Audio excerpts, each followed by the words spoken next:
but he's saying they're middle class. No, they're not middle class. They're not middle class at all. Lady, you live in the woods, basically, with your husband and a baby in a camper. And from what I last saw, the outside scene, you had some picnic table or something turned over on its side. And you got a Coleman, oh, what is it? It's the barbecue pit sort of thing that kind of looks like it's on its last leg. No, this ain't upper middle class. When you are $500,000 in debt, you are broke poor. So we live in a trailer because my husband has $500,000 of school loan debt from chiropractic school. Let's all stop.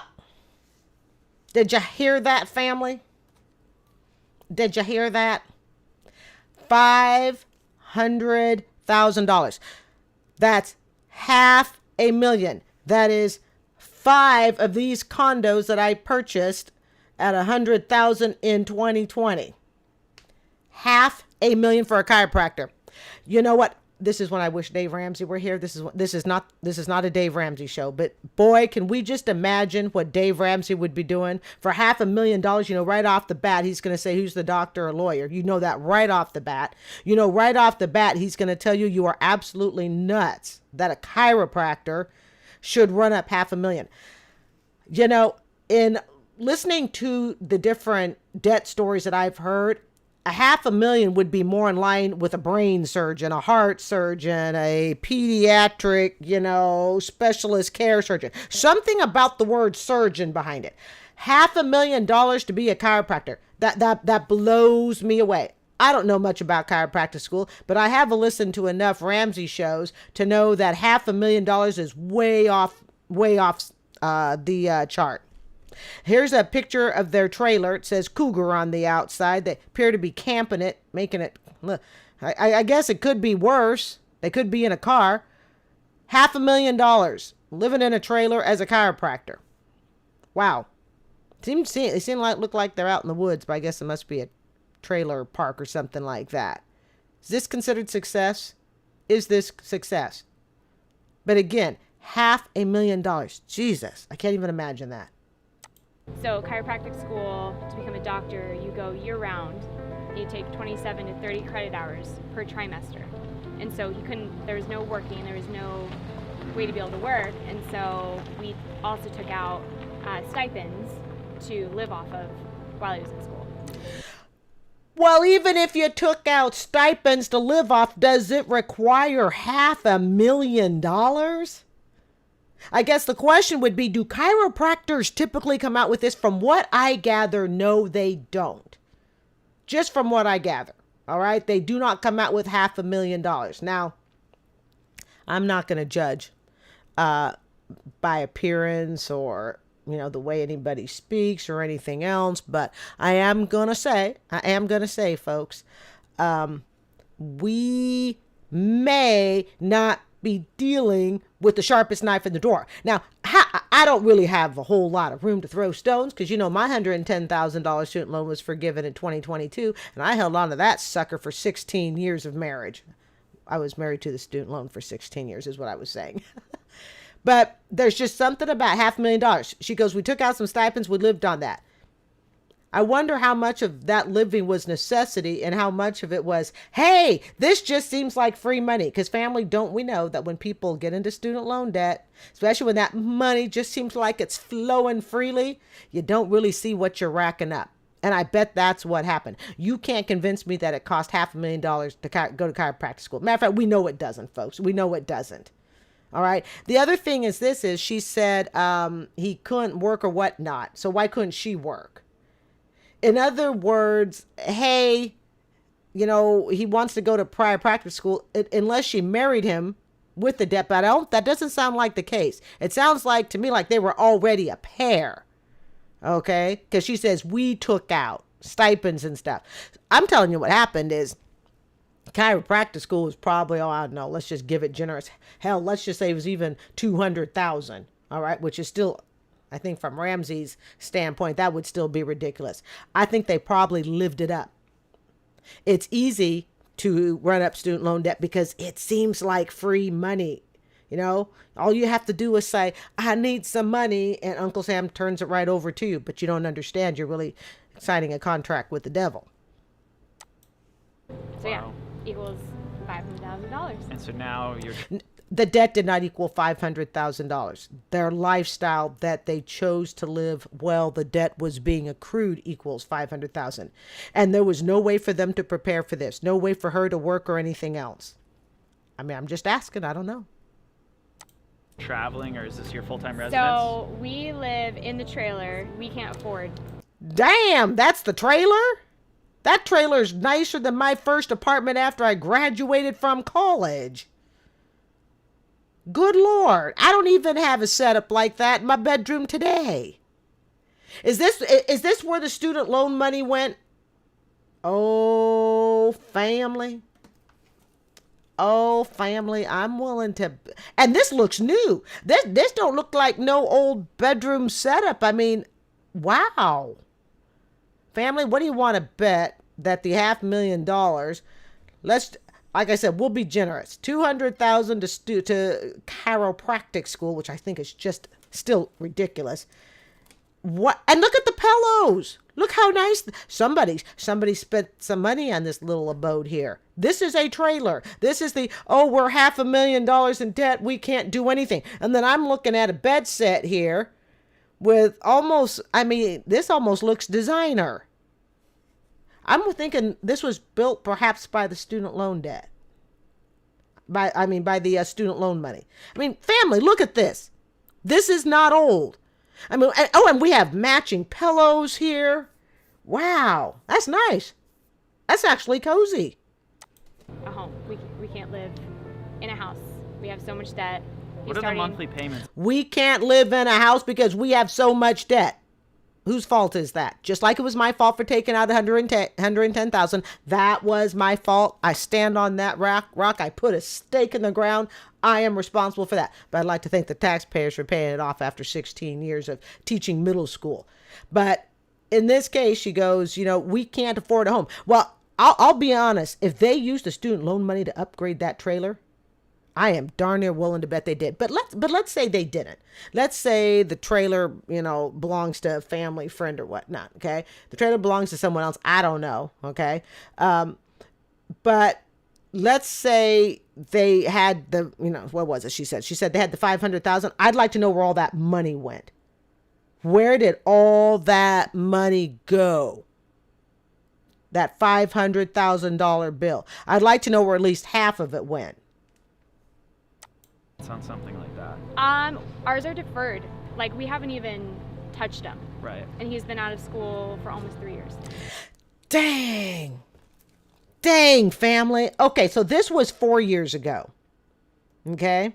They interviewed her 4 years ago. So now you got to back it up 7 years. Okay? You got to follow me here. You got to back it up 7 years. Okay? So he already had the loan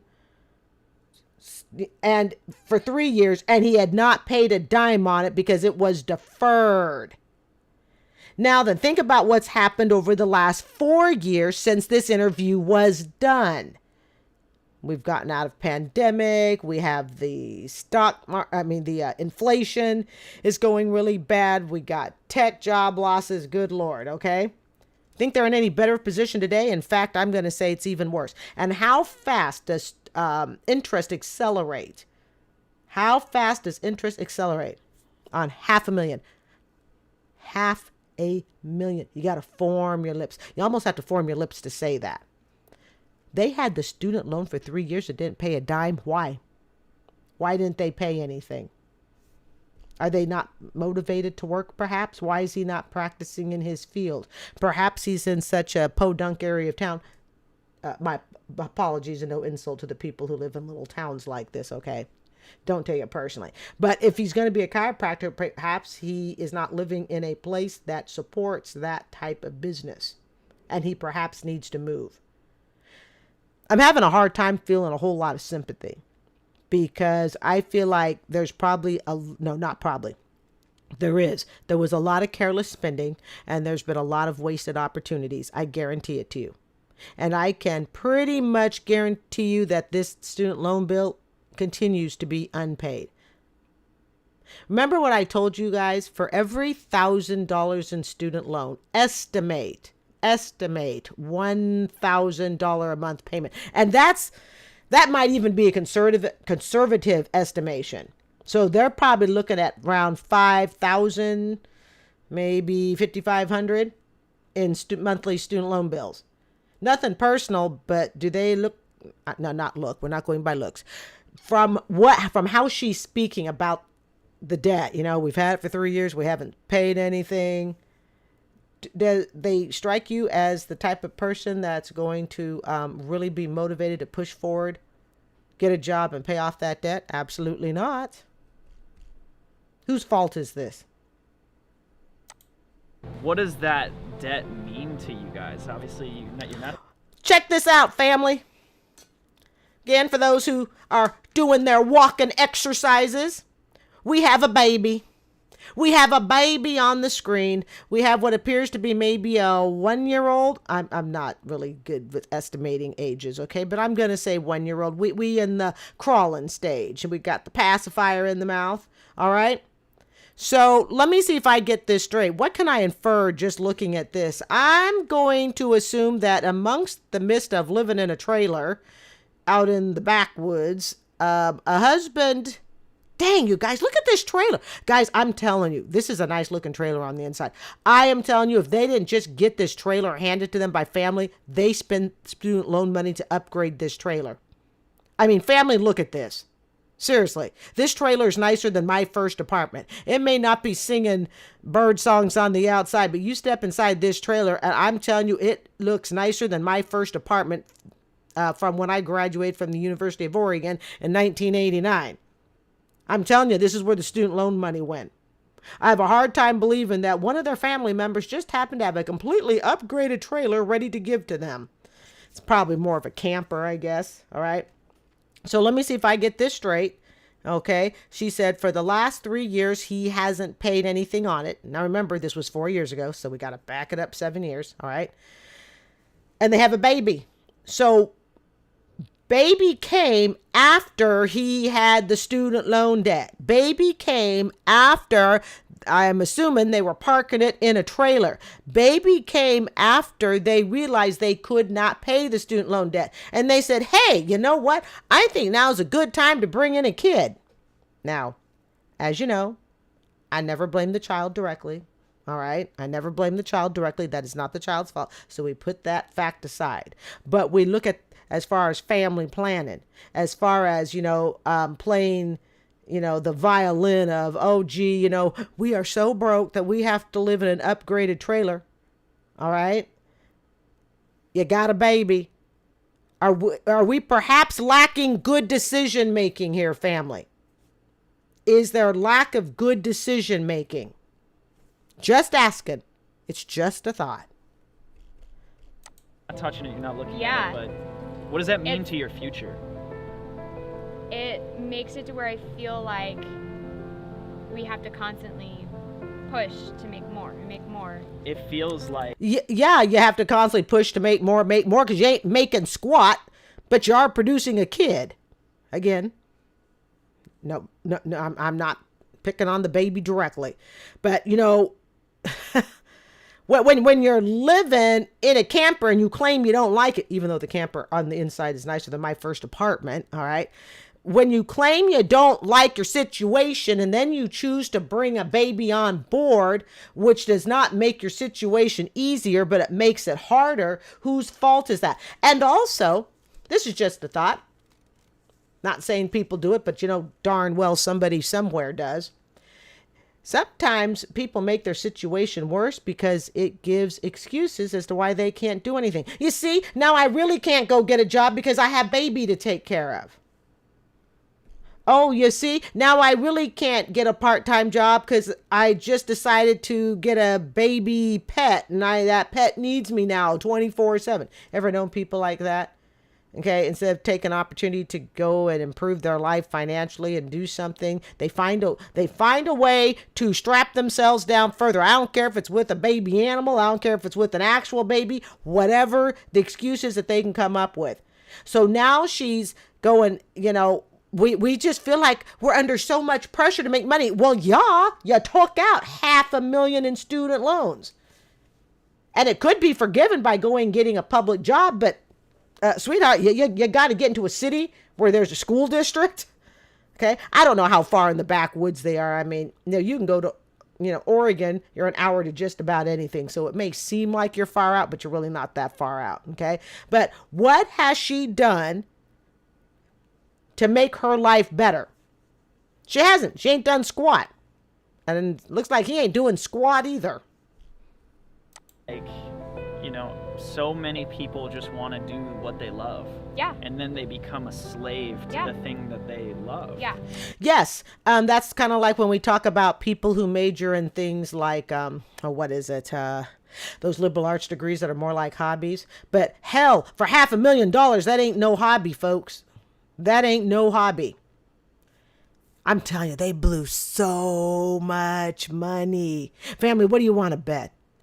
They blew it. They lived high on the hog.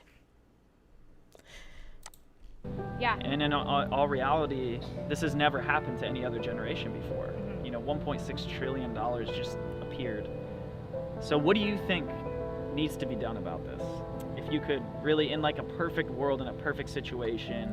What could be done? Well, there is something nowadays called the internet. See, this is my thinking. The further we get out from, there was that one generation. Is it the millennials? The millennials, hands down. Okay. They were told, go to school, yada, yada, yada. We know that song and dance. Go to school, you get a job. Don't worry about the student loan debt, yada, yada. Okay. But the further away we get from the millennial years, okay, we get further and further away. Guys, there's internet now. We have resources that people can look up. Type in, how much money do chiropractors make? Gee, this is how much they make. I'm not that interested in looking it up, or I would. All I know is it sure as hell ain't $500,000. Okay. How to stay out of student loan debt. People can use the internet for more than simply ordering from Grubhub. Or maybe they use the app for that, which of course is the internet, right? But the further we get away, the less excuse people have to take out these god-awful student loan balances and claim that they didn't know. I suspect this was a combination of, it was his dream to be a chiropractor. I'm guessing. I don't really know if it was. Okay. But then the other combination was, it seemed like free money. Mark my words. It seemed like free money. So it's like, hey, as long as I stay in school, I can just keep getting this free money. $500,000, folks. Think about that. Let that sink in. What would you like to see happen? Gosh, for me, I would like to see just the interest rates being less, especially on the private loans. Maybe. Now, I agree with her on that. Student loans really need to drop the interest rates. I read one proposal that they might, don't quote me, okay? It is a long way from being done. But one proposal I know that has been tossed around is student loans interest has to be capped. Okay, so it doesn't just keep building and building and building. Like interest can only be so much of the certain percent that you took out, yada, yada. But here's the problem. But this would only apply to federal, because private sure as heck ain't going to go with that. Stay away from private loans, family. Stay away from private loans. Stay away. Federal sucks also, but at least with federal, you have a chance of forgiveness. Otherwise, it have to be so expensive, or my husband and I just talked about this the other day of we knew what we were getting into, but having the mass amount of debt is the biggest issue for us. It's kind of something you can't really prepare for either. Yeah. Yes, you can. Yes, people, we can. We can't. I could have done a better job with my 110. And guess what preparing might have been? Preparing might have been, you know what? I'd be better off just getting a little part-time job somewhere if all I'm trying to do is take home an extra $200 a month. I don't need to go and get a student loan to get a master's degree. Seriously. The prepare for it might be, okay, we looked up how much a chiropractic school costs. Like I said, I think on the high end, it's probably going to be around 200. And I'm going to say on the low end, it's probably around, from what I've heard on the Ramsey show, I'll say 100, 150. Okay. Not claiming to be an expert at it. Yeah, we can prepare. There is somewhere or another $300,000. Like I said, we'll just go with $200,000 for the loan. Somewhere $300,000 has been frittered. Frittered? Is that a word? Frittered. Has been frittered away. 300 grand somehow or another is unexplainable. And they could have prepared for it. They could have perhaps made arrangements with family, parents, to say, hey, you know what? Hubby's going to go to school. I need to work full time while he goes to school. Can we live under your roof and pay you a modest amount of rent? If we sit and we simply say there is no way to prepare to go to school, there's no way, that we can do that, then the problem becomes is what we're saying is we are going to be perpetual victims.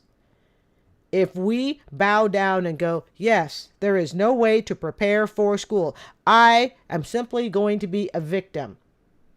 Well, that's pretty sad, because that means it is completely out of our control to determine our future debt. It's completely out of our control. And that's what she's basically saying. Or what he was basically saying, there's really no way to prepare. Oh, yes, there is. The problem is that the way you need to prepare, people either don't want to research and invest the time because they just want that hobby degree. Well, I don't consider a chiropractor to be hobby. I know Dave Ramsey doesn't consider them even to be doctors, but I will tell you this, my chiropractor has been amazing. Okay, I'm not going to get on that, but my chiropractor has saved my hiney more than once, all right? So I'm a huge fan of chiropractors on just, with my experience. All right. But if we allow ourselves and we tell people to believe that there is no way to prepare, but the way we have to prepare, we may not want to do the research and we may not like the answer. The answer is that you may need some support from parents. You may need to find out, could you pay some rent and live at home? Mom, dad, my husband and I, we really want to get him through chiropractic school. We know it's going to cost $175,000. I'm going to be working full time. He can't work. Could we please live under your roof, rent out the garage or do something? And we'll toss you $400 a month. And then they could have looked at each other at 2:00 in the morning and gone, maybe we need to do a little more family planning, a little bit more waiting. Let's get out of debt before, we bring in that, before we bring in the child. This was just one bad decision on top of another bad decision. And as I've said before, family, this is all under our control. This really is. We don't have to be perpetual victims in every financial move. It's like, I feel like we never received the financial literacy through school. Yeah. So That's true. School has sucked in teaching kids real world financial literacy, real world. But here is something that I do have to say, folks. The information is so much more available now on the internet than it's ever been. Even backing this up 4 years ago, even backing it up 7 years ago, the information has been on the internet about the dangers of student loans, the dangers of Parent Plus, the dangers of taking out too much debt. The information has been on the internet for years, talking about how much do certain degrees pay, what's a reasonable cost to go to that school, what's the difference between state school and public school, why do people look down on community college when in reality that's where they should be going if they're funding education without any parent help, yada yada, right? We can't forever just say that the schools didn't teach us. I mean, and it's true, the schools didn't teach us. All right, hell, look at me, I'm 57. I didn't even know how student loans ran. But with the plethora of resources out there now, I'm not sure we can continue to say, we just didn't know. The schools didn't teach us. The schools didn't teach us. And we're just going to keep writing on that over and over. So we never know what it means to have debt until you're in it. Yeah. And that is true. Oh, by the way, the music you're hearing is their music. I don't know if I'm going to be able to edit out their background music. If I can, I will, but none of this music is mine. It's supposed to be heartwarming. Hold on.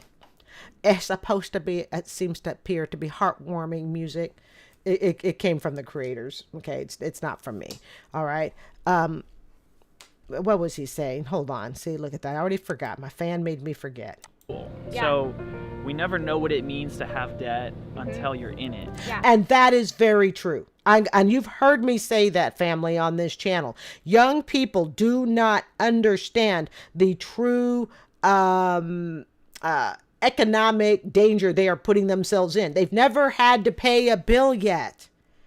So what's $5,000 versus 25 versus 50 versus 100? Or in this freaking case, $500,000. I'm sorry, this $500,000 is so over the top. I'm having a hard time swallowing it, and I'm having a hard time feeling sympathy.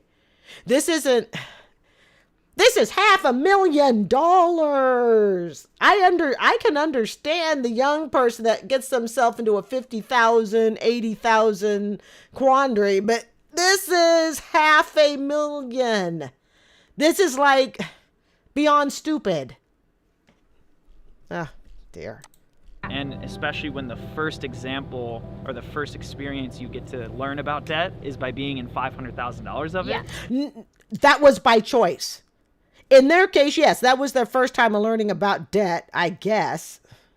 I mean, where were they living before, you know? Hadn't they paid bills and all of that? I don't know. I know for a lot of students, you know, parents are still forking out the bill. So students don't get the experience of the debt even when they're in college.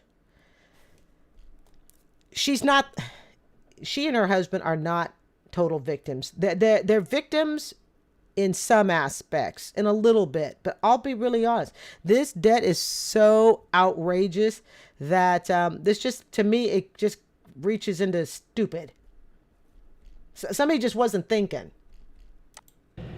That just seems like all instantly right there, you're already in an unfair advantage compared to whether somebody be more financially literate or somebody who's in a low income house who can afford financial aid and they can get into the school. Oh, Jesus Christ. He just keeps feeding her all the excuses for being a victim. Here, let me just feed you. Victim, victim, victim. What I've not heard, and probably why my sympathy is a little bit low, I haven't heard her say or him ask, he's the interviewer. I've not heard the interviewer ask, you know, where did you go wrong? What could you have done differently? Where did the money go? I mean, $500,000, Jesus, that's a house. You guys, $500,000 is a really, really nice house. You know,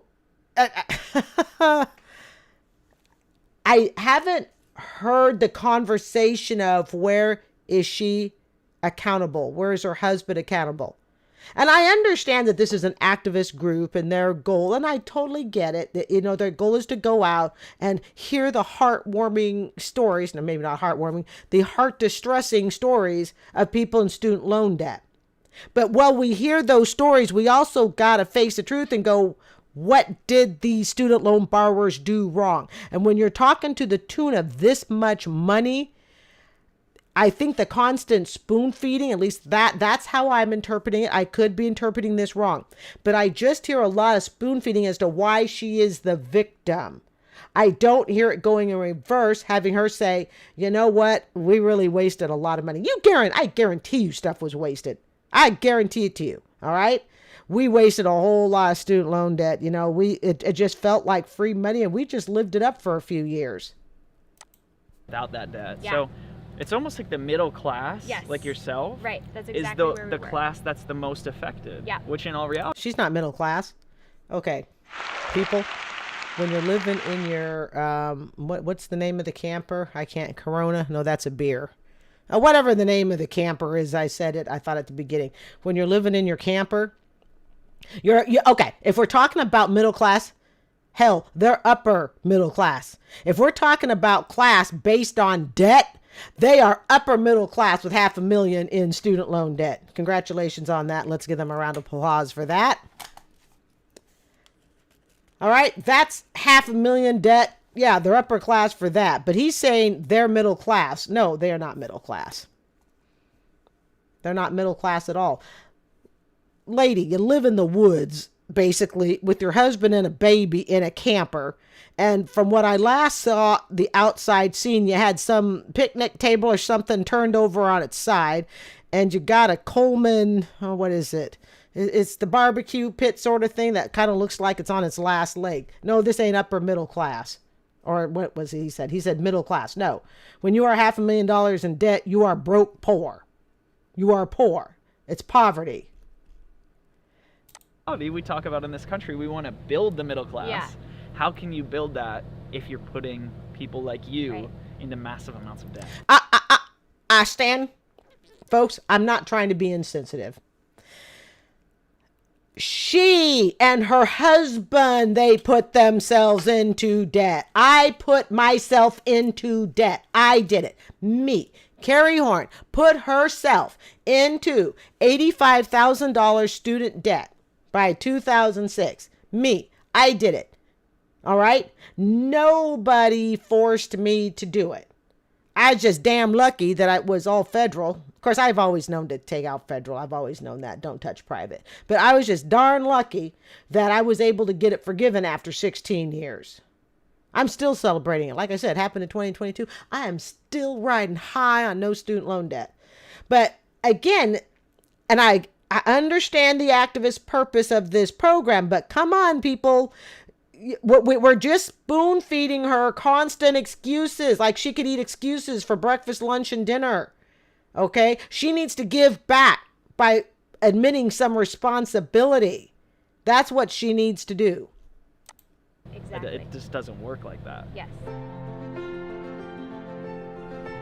Check out this, guys, this is in a trailer. This trailer is, I mean, I got a nice bedroom setup. Their bedroom setup in this place is nicer than mine. I'm telling you, that's where the money went, folks. It went to renovating this trailer.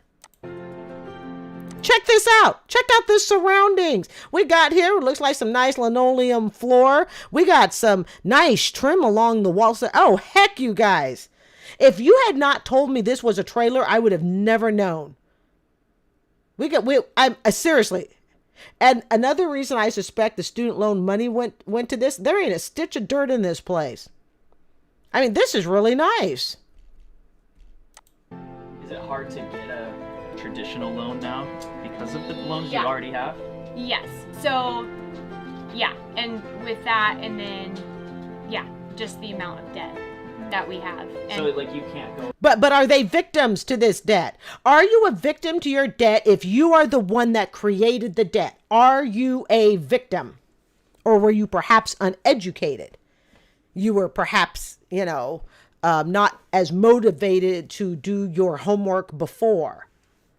I was not, perhaps naive, but can you really claim you're a victim? Can I claim that I was a victim of my student loan debt? No, I cannot. I really can't.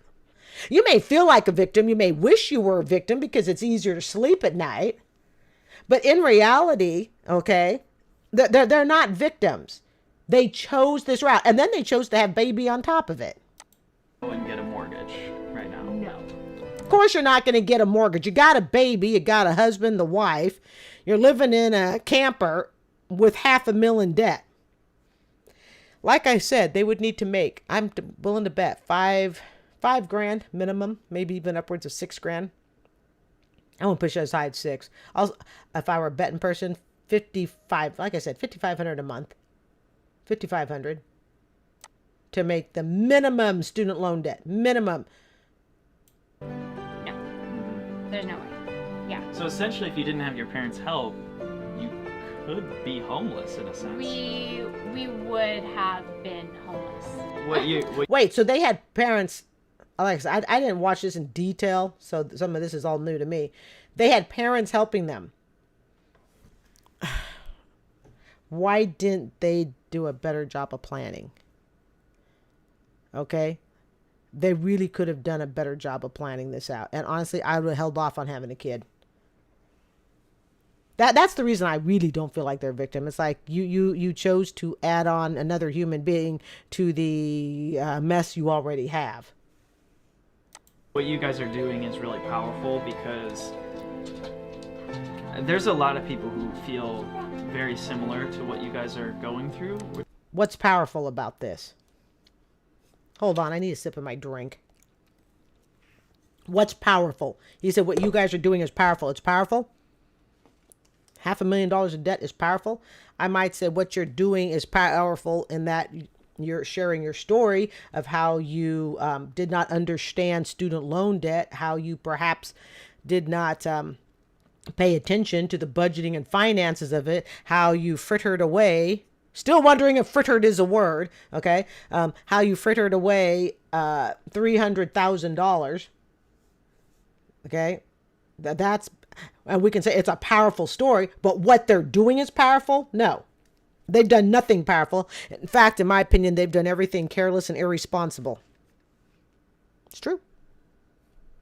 Which is, you know, a sense of being defeated, and to see you still find the help around you to build a living space like this. Like I said, folks, you know, I skimmed through it because I knew it was a news story, but I didn't watch it, you know, piece by piece. He said they built it. I stand by it. I stand by where they got this money to do it. Because she ain't got two nickels to rub together. Remember, family, she said he had not paid on the student loan for 3 years, which is why 4 years ago, by the time it came to this interview, it was $500,000. And they ain't paid squat on it today either. Guarantee it to you. Guaranteed. Wow. They built it. I wonder, how did they build it? It's incredible. It really is. If the building came from the student loan money, which I noticed they will not discuss, okay? I mean, really, what are you going to do? What are you going to do with all that student loan money? Where did $500,000 go? The court wants to know. Family, write down in the comments where you think $500,000 went. We're going to be nice and say $200,000 went to an overpriced chiropractic school. We'll be nice about that. So where do you think $300,000 went? Right into that trailer. And a whole bunch of living it up. All right, there's the trailer. It's called the Cougar. Rawr. College in the United States. A dream for the less well-off. A rite of passage for America's middle-class and upper-class kids. For millions of Americans, though, the dream has turned into a financial nightmare. While salaries stagnate, the price of a college degree is going up steadily, as are the loans to pay for it all.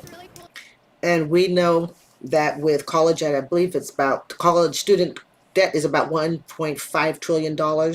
And the majority of the debt, studies show, is from graduate degrees is the majority of the debt. But either way, and then of course you have the Parent Plus, where parents are taking out loans on behalf of their children. But unfortunately, a lot of parents, especially low-income parents that take out Parent Plus loans, are unaware that Parent Plus loans basically the parent can take as much as they want, and there's no sort of sifting out whether or not you can actually afford it.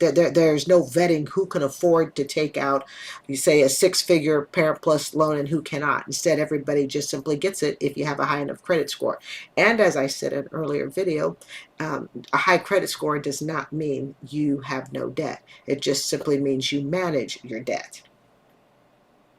New recruits are needed, and it's the students themselves who sell the product on campus to the prospective buyer.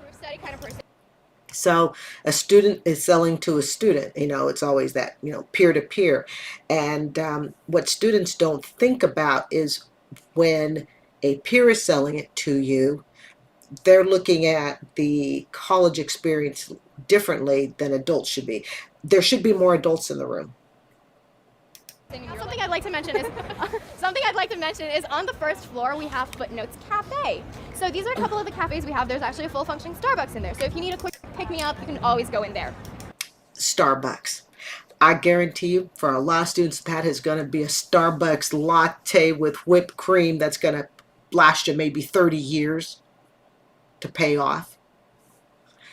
How many colleges, well, I should say, how many young people go to college campuses, they see the recruiters, especially student recruiters, and what's being promoted is the resort aspect of the college. That's what's being promoted. Oh, look at how great our dorm rooms are, how beautiful they are. We've got this wonderful cafe. I saw one documentary. I'll see if I can find it, okay? But really a documentary, but it was a story about colleges. They were promoting the fact that this college had some beautiful waterfalls. And I was like, you've got to be kidding. spend millions and millions of dollars on universities. It's no big surprise to make it look pretty. But as far as, what is the student to faculty ratio? That's what should be sold. How much are these students in debt? That's what should be talked about.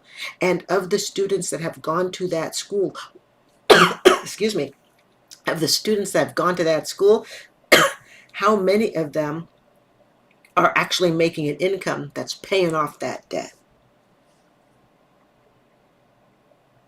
Something else I'd like to mention is on the second floor, if you forget your laptop, forget your charger, you don't have to walk all the way back. Part of these tours is really Well, God help us that you should have to walk back to your car or your dorm or wherever, because the college you're going to go to is going to have a charger everywhere. I guarantee it to you, if we're going on fancy colleges, that's probably going to be a walk that you wish you had taken. Because while you may not have to walk back to your dorm today, you will be walking to that second and even for some people a third job, and they will be walking it because they can't afford a vehicle. Why? Because they owe on a student loan. to get people excited about coming here. What you most likely will not mention is the cost of it. A lot of these people are probably in state. They are not going to consider the cost of coming here and spending the money on books. I mean, I've spent... Don't get fooled that just because a college is in state does not mean it's affordable. Yeah, it's more affordable than going out of state, but there are plenty of students that are attending in-state colleges, okay, that have uncontrolled student loan debt. So don't be fooled and think, well, it's an in-state school, so, really, we need to stop looking at colleges as a four-year party house and resort. I was never raised that was the purpose of college. I wasn't the spring break and, Miami kid, okay? I was spring break at, we're going to go 2 miles up the road and go see mom. Spent upwards of $1,000 in textbooks. It's just not going to even register to them how much money. And how about those textbooks that, they changed 2 pages out of? Oh, come on, we've all been there. If you've ever been to college, okay, it's like, you say to your professor, well, can we just buy, the first version that came out? Oh, no, you need to go buy the second version because it's been updated. That is the biggest crock of what. Money they're going to be spending ultimately. A few months after the end of her academic career, Nina denounced. And Nina, I apologize, Nina is the one who majored, this gal, I should have said, she's the one, she majored in Persian studies. So you can see now why I wanted you to see that clip of the Persian degree, because I didn't know what it was. And I really cannot comment on something if I really don't know a whole lot of what it is. And I still don't claim to really know what it is, but at least I have a general idea now. So she majored in Persian studies.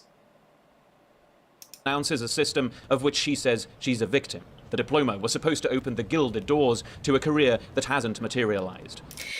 And how many young people has this happened to? They are told, and it really is true, go to school, take on the debt. Everybody does it.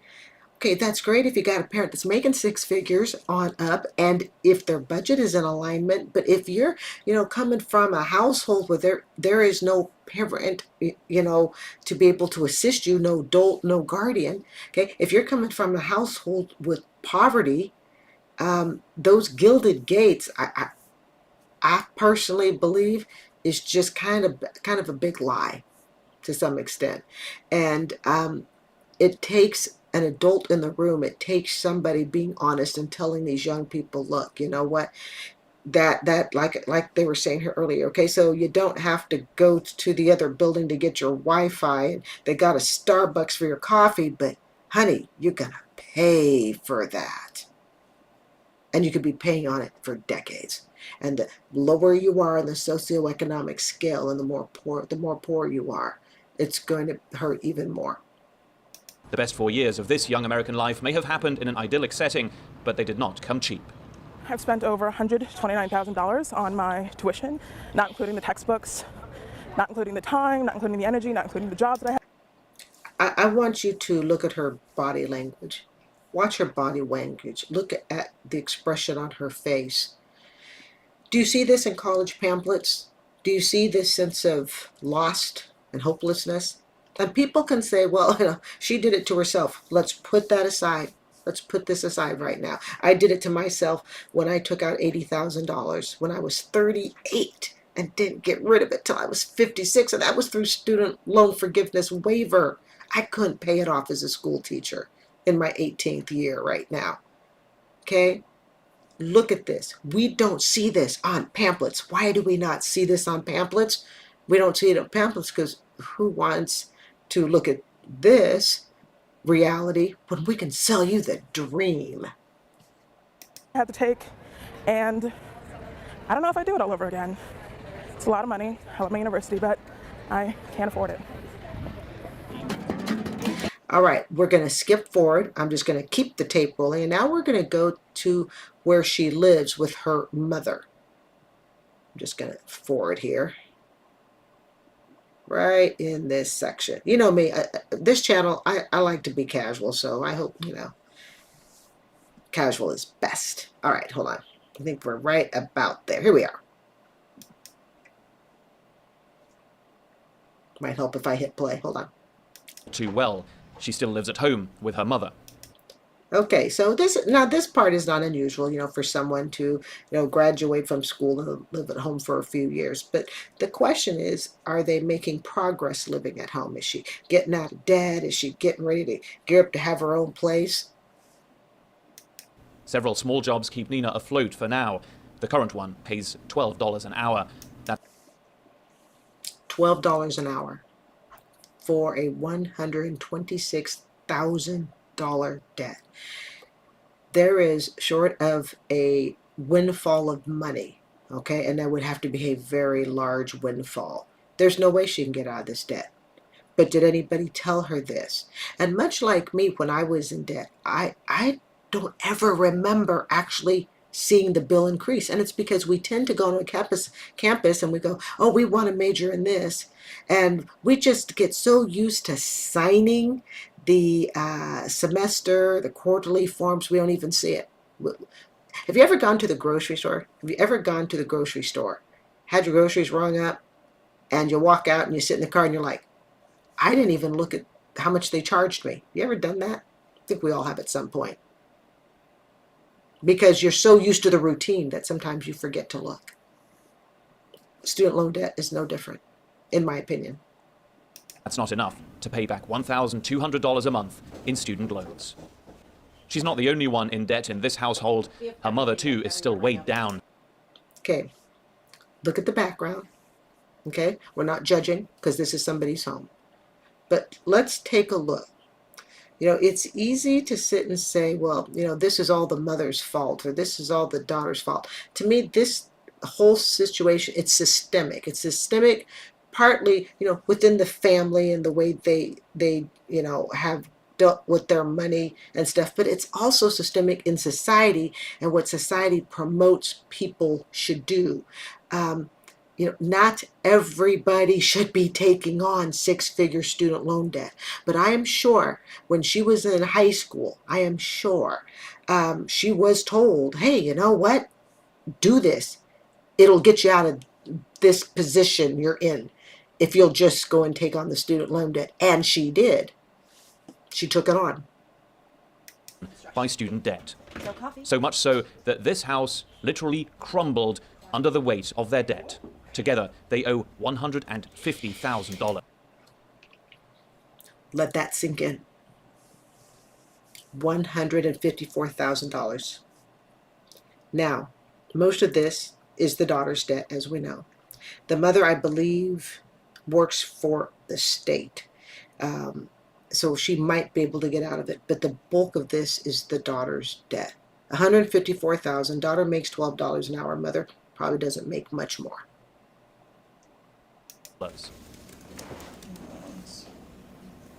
So when I first saw the crack, I could have had someone out here to tell me exactly what was wrong, and we probably could have fixed it if... Pause. Is this what $154,000 in student loans should look like when you're done with college and you're living at home? Is this what it should look like? And I really want to work hard at people saying, well, they're to blame, blame, blame. This is systemic. It is the promises that are told to people if they will go to school. It's the ignorance in understanding how student loan debt works. That's what we're seeing. She can't. This is her ceiling. It looks like the insulation's fallen down, from what I can tell. That's what it looks like. And she says we could have fixed it if. I bet we all know what we all know what's coming up, right? Or even just simply bought a better house if it weren't for the loans. If it weren't for the student loans, I could have improved this aspect of my life. If it weren't for having bought too much house, I could have improved another aspect of my life. If it weren't for all the credit card debt, all the dresses that I bought, all the fancy meals that I went out on that I couldn't afford, all the trips that I took that I couldn't afford. Debt is debt is debt. It does not make a difference. It really doesn't. If it weren't for the fact that I already spent next paycheck, I could have something nice a week, 2 weeks from now. You see the message? It's kind of like a drum beat, right? And it's a constant struggle. Let that sink in, young people. When you are in over your head on student loan debt or any debt, it is a constant struggle. And in some cases, there's like no end. You know, we all understand that life has struggles. And we hope that there'll be some end at some point. But what happens when there is no end? And this is what people need to understand about student loans. You cannot file bankrupt on this. You cannot file. There is no end. It will follow you straight to the grave. Nina's mother says state governments prefer to see education as a commodity rather than... Right. Just like the other video that I did yesterday, where it was the 60-year-old couple and they had nothing saved for retirement. And I said, look at the background. I'm going to tell you the same thing. Look at the background. And again, this is someone's home, so we are going to be very respectful about this. But does this seem like something that two women who have college degrees should have earned? Okay, I mean, does this look like two women who have earned degrees? Is this how they should be living? I personally didn't live like this when I was in college. I lived better when I was in college. This is poverty. Poverty caused probably not just by the student loans, but it sure as heck didn't help. as a public service. For her, this is a calculated political policy which has led to the privatization and rising cost of universities in the United States. Take a look. Let's stop. Do you see what I see? What do we see? Sally Mae contacted them on 10-4. Sally Mae contacted them on 10-4. Sally Mae contacted them on 10-5. Sally Mae, people don't have to worry about dating when paying back student loans because Sally Mae's everywhere. I think Sally Mae dates pretty much everybody. Sally Mae don't care. This is her email. Sally Mae, Sally Mae, Sally Mae. For some people, it was Navia. Now it's going to be Mohila. Mohila is the one that took over Fed Loan. And of course, there are a bunch of other student loan providers as well. Anybody who's ever had a lot of debt, me, I ain't no angel, knows what this feels like. You know what it feels like. This is the side of the story that is not told on brochures and pamphlets to young people. This is the side of the story that is not told to parents who are not experienced at what the collegiate life is like on a cost basis. This is the side of the story, the emotional side, that nobody wants to talk about because people will say, but you're killing somebody's dream. Really? No, this is saving somebody. Show them this. This is what people need to see. I mean, look at this. What we have here, I don't have great eyesight without my reading glasses on, but from what I can see, we have a 10-7, 10-5, 10-4, or if you look down even lower, we have 2 contacts on 10-4. Do you want this to be your future? Is the school of your dreams that you claim you're going to pay anything to go to, that you want your parents to sacrifice everything they've got? Is this worth it? Think about that. Think about that. And if you love someone, young people, if you love your parents, don't ask them to afford an education for you that's going to have their phone and their email looking like this. And parents, if you love your young people, don't encourage them to go to a school to take on debt like this that they can't afford. Sometimes the best love that you can give somebody is to say, hey, you really should do it. Notice. Look at more. Look at that. Look at that. Wow. It goes down 10-2. Boy, Sally Mae don't give up. I'm telling you. How does that happen? It's not like Maryland is all of a sudden unable to meet those accommodations or not wanting to provide services to students for the long haul. This is the future. These kids are the future for the state. It's because we should have tax breaks for well, the wealthy. What people have to remember is that, yes, while your beloved child is the future, the state doesn't care. The state does not care. When it comes right down to it, it is you and your child, the decisions that are made. When your child becomes an adult, the decisions that are made. Yes, I agree with the mom in the sense that, yeah, you know, this is the future. You know, they should care more, but the state doesn't care, and that is why it is on us. It is on people like me and other people who fight for student loan awareness and to really bring out, you know, the dangers of student loan debt. Okay, that's our job. But anyone who thinks that, you know, the state didn't do their job, honestly, it was probably never the job of the state to begin with.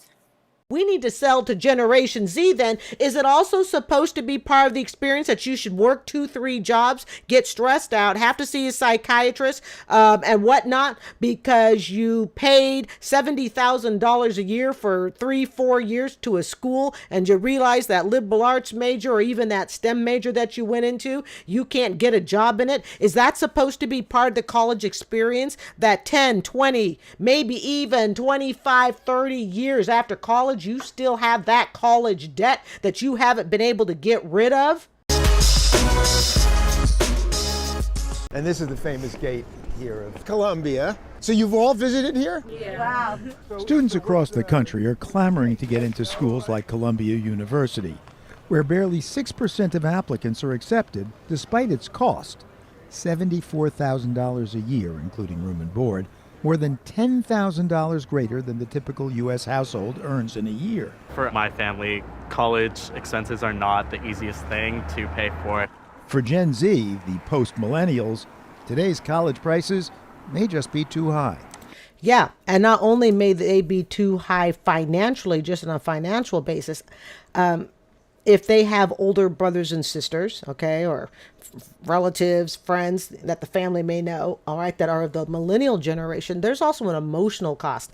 And I think that is something that we don't look at a lot. What is the emotional impact? You know, the stress impact of carrying on all this debt. You know, we're so busy looking at, well, you know, this many people carry this amount of college debt, but what are the medical repercussions of carrying all this debt? I'm sure there's no way to, you know, scientifically find out, but could you just imagine what those numbers would look like? You know, how many people suffer the emotional stress of carrying on the student loan debt, not just the financial stress of it?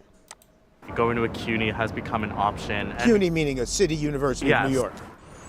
The cost at CUNY? A mere $6,500 a year in tuition, and students can live at home. Has anyone ever... Now, again, if you don't want to watch this without the interruptions, you can go to my description area, and this will be with you. You'll find the original link. Now then, this is something, you know, what month is it? We're in May, all right? We have those that are graduating and are definitely graduating with student loan debt, and if they did not get if they didn't get any assistance from their parents and they're holding on to a whole lot of debt, my prayers are with them. Genuinely, they are. And then we've got that group of students that are, fingers crossed, waiting to get into the college of their dreams. I can't stress enough. I cannot stress enough. There is nothing wrong with going to a community college at home. Get those associate degrees out of the way and then move on to a 2-year state college, in-state preferably, and of course never using private student loans, always going federal. Not everybody has the luxury, all right, to be able to pay for an Ivy League college like Columbia. What was it they said? Around $75,000 a year. Not everybody has that. And I think that's something that students are going to have to embrace. Just bottom line. Life isn't fair. Yep, some people have parents that can send them to the best colleges and schools, and you may have parents that can't send you to anything but the community college, and some of you may have parents that can't do anything. All right? And it's my belief that really the sooner that young people and even parents can get over that, now you can start making a financial, college plan that's actually within your budget.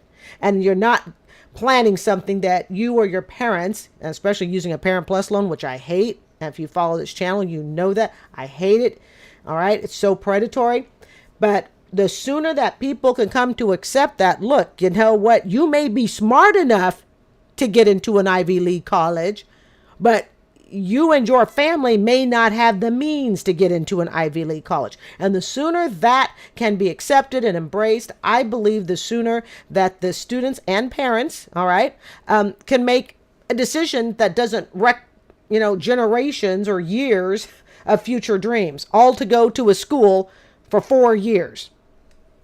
We're considered not going to college. Personal finance guru Beth Kobliner had assembled a group of economically diverse New York City Gen Zers, all high schoolers, part of the first wave of Gen Z to reach college age. Now remember, this was 5 years ago. We crossed Broadway to Barnard, a women's college long tied to Columbia. Price? This school is $70,000 a year. Jeez. $70,000 a year. Now, I know the schools are expensive, but when you hear it, when you see how young these kids are that are possibly going to be taking on this debt, the first thing I now think to myself is they're hanging them out to dry. They are hanging these kids out to dry. 70,000 a year. That's room, board, tuition, room, and, tuition, that's the and sticker. car. And a car. No car. But don't just look at the sticker price, because schools offer financial aid, says Barnard's VP of Enrollment, Jennifer Fundiller. Barnard and many schools are offering tremendous amount in financial aid. Obviously, it's not tremendous enough. We have what is a 1.7 trillion in debt, some ridiculous number like that. Student loan debt, don't quote me on that figure, I may be wrong, but I do know that student loan debt is now higher than credit card debt and you can't go bankrupt on it. Now, for those of you who cannot see the screen because you're occupied doing something else, basically this financial aid lady is standing in front of the PBS news reporter along with a handful of students, 1, 2, 3, 4, 5, about 8, 9, young perspective, let's pay $70,000 a year Ivy League college students in front of them. Okay, they're high school students. And she's from the financial aid office. And I can already tell you what she's going to try to convince them. That financial aid will solve everything. Mark my words. That's what she's going to say. We meet 100% of need, which means that if your family can't afford the cost of Barnard, we're going to help you and meet that need that you have. Doesn't that sound like a wonderful sales pitch? Doesn't it? See, I'm looking at this now through the lens of a 56-year-old who had her $110,000 student loan forgiven in 2022 after being unable to pay it off. I taught for 16 years. I still teach, of course, but I taught middle school for 16 years. That was my indentured servitude time until it got paid off. Of course, I am still teaching, all right, because it's my dream job, all right? But she says, we're going to meet 100% of your needs. Students, do not interpret that as though, for the most part, unless you manage to get a full ride scholarship. And even the scary part is students on scholarship are coming out with freaking student loan debt, okay? But let's put the scholarship people aside that are getting full ride scholarships, because there's always a handful of those, okay? And they use it wisely. Well, I'm not talking to that group. I'm talking to the masses, all right? When the student financial aid office says, oh, we will meet everything you need to get in here to any school. Do not interpret that as we're going to pay for everything so that when you get out of school, you're going to have no debt. Unless you are going on a full ride scholarship where you ain't paying for squat, which means you are the top of the class, okay? Top of the class, all right? Unless you're in that situation, don't misinterpret the friendly voice of the financial aid office who says, don't worry, honey, we're going to go ahead and we will make sure that everything you need to have to go to school is good. We'll make sure it's all there. You damn tootin' they'll make sure it's there because you are a head count. You are a huge dollar sign. But to meet that need also requires most students to borrow. There we go. Wasn't I just saying that? The financial aid office will help you meet that need, but do not interpret it as they're going to pay for your education. If the financial aid office was truly a student's friend, students wouldn't be working 2-3 barista jobs out of a field that they never majored in just to try to make the minimum payment on a student loan. And as you all know, the minimum payment, it's the income-based payment. It's just like a credit card. Guys, a student loan is just like a credit card. It's just under the name student loan. If you make the minimum payment, you're never going to pay the bill off. It's just going to go higher and higher because you're not making a high enough payment to dig into the principal. 2/3 of grads are now saddled with loans, and their total debt has passed $1.5 trillion. Okay, I was close. Like I said, these news stories, I skim them through really quickly for about a minute or two, but I don't listen to them piece by piece. Okay, so I wasn't too far off. I said 1.7 trillion. Oh, gee, what's a few, when you're talking in the trillions, right? What's a few bucks off? 2 in 3 undergraduates with student loans. Now, of those 2 out of 3, how many of them heard from the financial aid office, don't worry if you can't afford this school, we're going to help meet your needs? I can darn near bet you that every single one of them heard it. And like I said, don't confuse meeting your needs with you won't have college debt. Half again the total owed on credit cards. That's 45 million borrowers, averaging more than $30,000 each. The story at Barnard? Our students do take out loans, but we really limit and maximize the loans that they can get out. Well, of course they maximize the loans that they can get out. There's something also called Parent Plus loans. When all hell breaks loose, take out a Parent Plus loan, right? Don't allow, and again, my views have changed as I've gotten older about how college is funded and paid for, but that's really not what the purpose of this video is about. We'll talk about that later in another separate video, okay? But how many of these students were all given reassuring pep talks by the financial aid office? Do you give guidelines like how much debt is too much debt? There's not necessarily a cap, but we'll talk to them about what do they feel comfortable with. Baloney. Baloney. Let me repeat that. I'm going to repeat. Hold up. I got to repeat this again. Hold on. She said, I've got the subtitles on. That's how I'm remembering this, folks. Do you give, the interviewer says, do you give guidelines like how much debt is too much debt? In other words, do they guide the students? Hey, you want to get a PhD in clarinet. What is a reasonable amount of debt you should take? The basic is that you shouldn't take out more debt than what you would earn on average for 1 year in that job. So if your job would earn you $60,000 a year, just on average, that's the most amount of debt you should take out. So the interviewer says, do you give guidelines? Like how much debt is too much debt? And what's the response? How much debt is too much debt? There's not necessarily a cap, but there's not necessarily a cap. Of course. Not, and let's talk about it in real terms. Let's not say, well, there's not necessarily a cap. No, there is no cap, period. There's none. Why? Because these are federally backed loans. There is no limit. Let's not try to sugarcoat it. Let's not try to make it sound like, well, you know, we're aware that maybe there should be a cap. No, there is no cap. But we talk to them. So she says there's not necessarily a cap. No, there is no cap. And there never will be a cap so long as student loans are guaranteed by the federal government that even if the student defaults, the federal government will pay. And I will be doing a video sometime this summer on that because of my experience with student loans. All right. Not for today's discussion, but because of my experience with student loans, I think the federal government needs to get the hell out of the student loan business.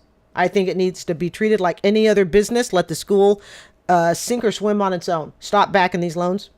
But I will do a podcast style on that sometime this summer. I can't guarantee when.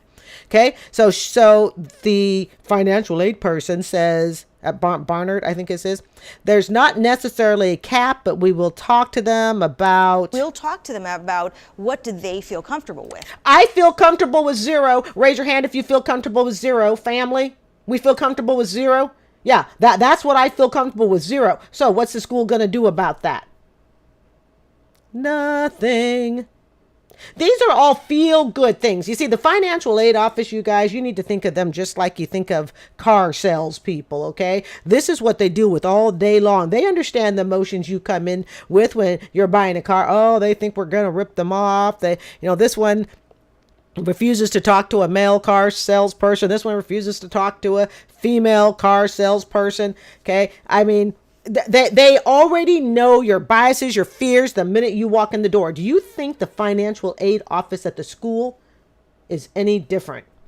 They do this all day long. They answer the same questions all day long. But I'm not sure how I'm going to get my child into this school. I mean, I'm making $40,000 as a nonprofit employee. Oh, don't you worry about it. Our school has every program in place to ensure that we can fund your child's education.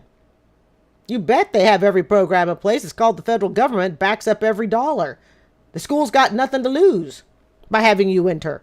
Because even if you default, they still get paid. That's a real good business deal if you think about it. So what do the kids feel comfortable with?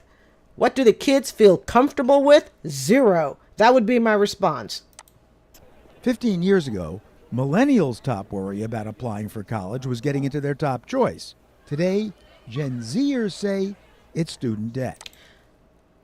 I think Gen Zers may be the smartest people in the room. Gen Zers have looked at it and gone, wait a minute. I've watched my grandparents carry student loans for 30 years. I'm now watching my parents carry student loans, and they're getting ready to retire, and they still can't get rid of it. I've watched my older brother and sister, or, family friends, carry on their student loans, and now I'm supposed to do the same thing? Are you crazy? Yeah, Gen Zers, you know what? If we ever get ourselves out of this student loan fiasco, it's probably going to be because of the Gen Zers and whatever the next generation is past them. Gen Zers may very well be the smartest people in the room. How many of you are worried about taking on student loans? Who was not worried? And is that because you come from a family where there's enough money already? No, it's because I've already implanted in my mind that I have to work as hard as I have to in order to have a scholarship that will get me through college. It's not that you're not scared of them, you're just not going anywhere near them. Yeah. And as you thought about, for those who can't see the screen, I always kind of assume that some people cannot see the screen. So that's why I will jump in and explain kind of what the visuals are. 'Cause I try to pay attention to all the potential people in my audience. Okay. So we have the interviewer The two interviewers are sitting at a round table with about, I don't know, 5, 6 students, just a small group of students. They're high school students, and they are diverse. We have black, white, okay, basically asking them, their thoughts about college. So this young lady is saying that, hey, she's relying on scholarships. So my question to her would be, what is your plan B going to be if you don't get a scholarship? See, pretty much my assumption is that a lot of people think they're going to get a scholarship, but a lot of them are not.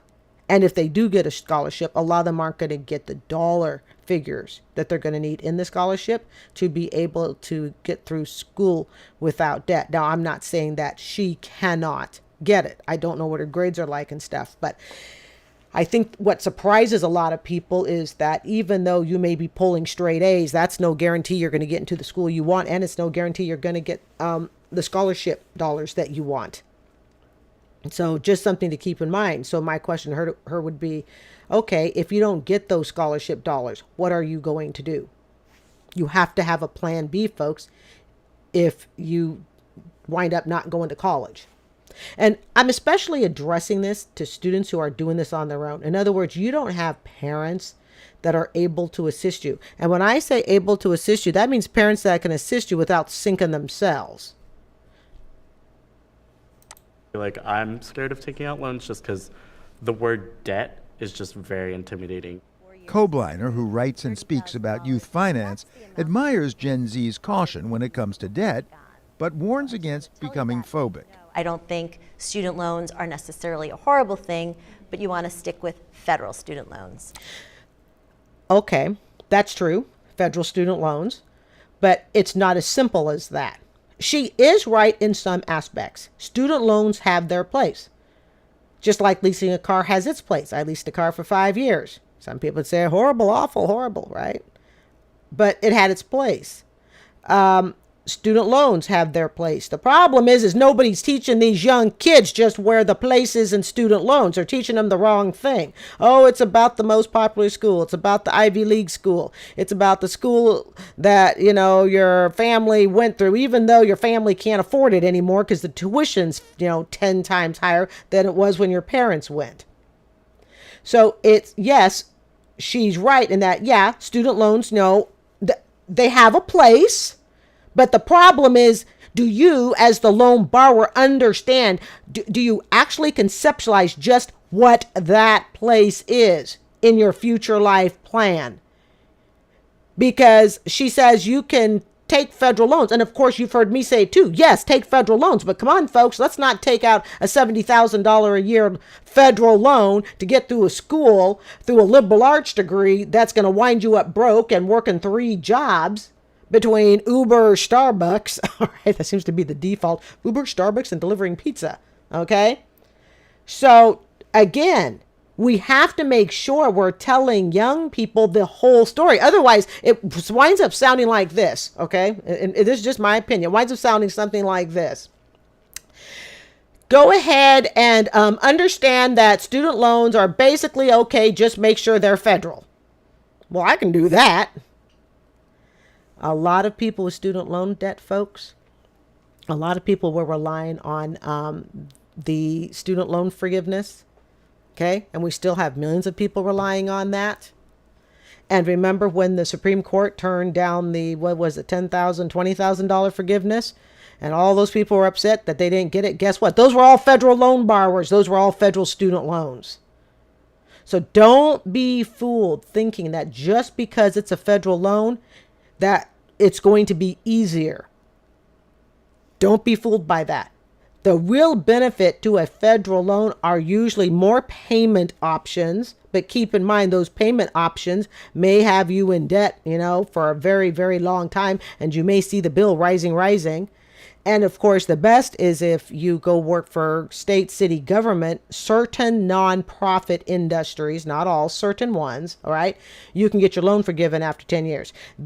There is no way in heck I would have ever gotten my student loan forgiven under a private loan borrower. Not a chance in a million years. This is where federal loans come into play. But just don't walk away thinking that because this woman on the show says, well, student loans have their place, don't become phobic. You know what I would say? I'd say I think we need to be phobic about it. Right now, we need to be phobic about student loans. We are so out of control with what young people are taking out. You know what? A little phobia right now ain't bad. So federal student loans, because they have a much lower interest rate. Given the price. That is true. Federal loans have lower interest rate and they don't bounce around quite like private. It is my belief that if you have to start reaching into private loans because you've maxed out the federal loans, you can't afford that degree. I really don't think you can. Private loans should be the loan of last resort. So if you're going into private loans, you have to start asking yourself, I've maxed out my federal loans. My parents have maxed out their benefits. I've maxed out the scholarships and I still need more money. So now I'm going to go to private loans. You can't afford it. It's just my opinion. Feel free to chat amongst yourself in the comments section, family. Price and the opportunity cost of college, however, the money you could make by working instead, why not just go to school online, which can be thousands cheaper in tuition, or skip college altogether? Speaking of online, I think there's a larger acceptance now of online degrees, of course, than there were, let's just say, 20 years ago. Before it's kind of like, you have an online degree? It's a little shady there. Okay. I still am not a big fan of online overall.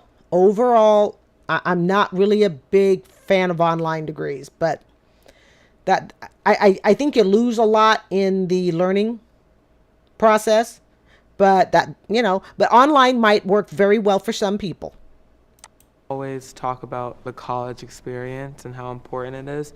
So I feel like if you want to develop socially, like going to college and just being on a campus and like being on your own and like putting yourself in a situation where you have to get to know people is extremely vital to your life. You can do all that without having to spend $100,000 or $200,000 or even $50,000. He's talking about the real life experience. I'll tell you some real life experience that this did not happen to me, but there are plenty of students that this happens to. 18 to 20 years old, they're told, hit the road.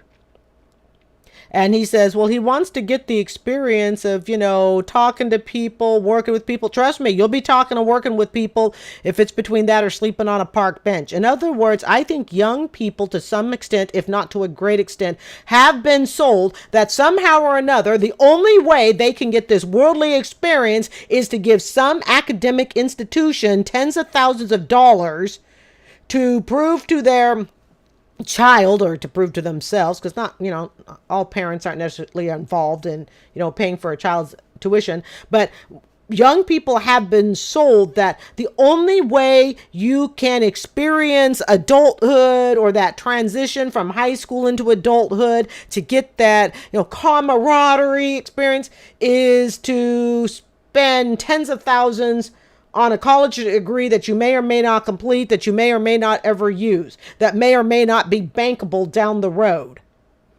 That is such a crock of bull.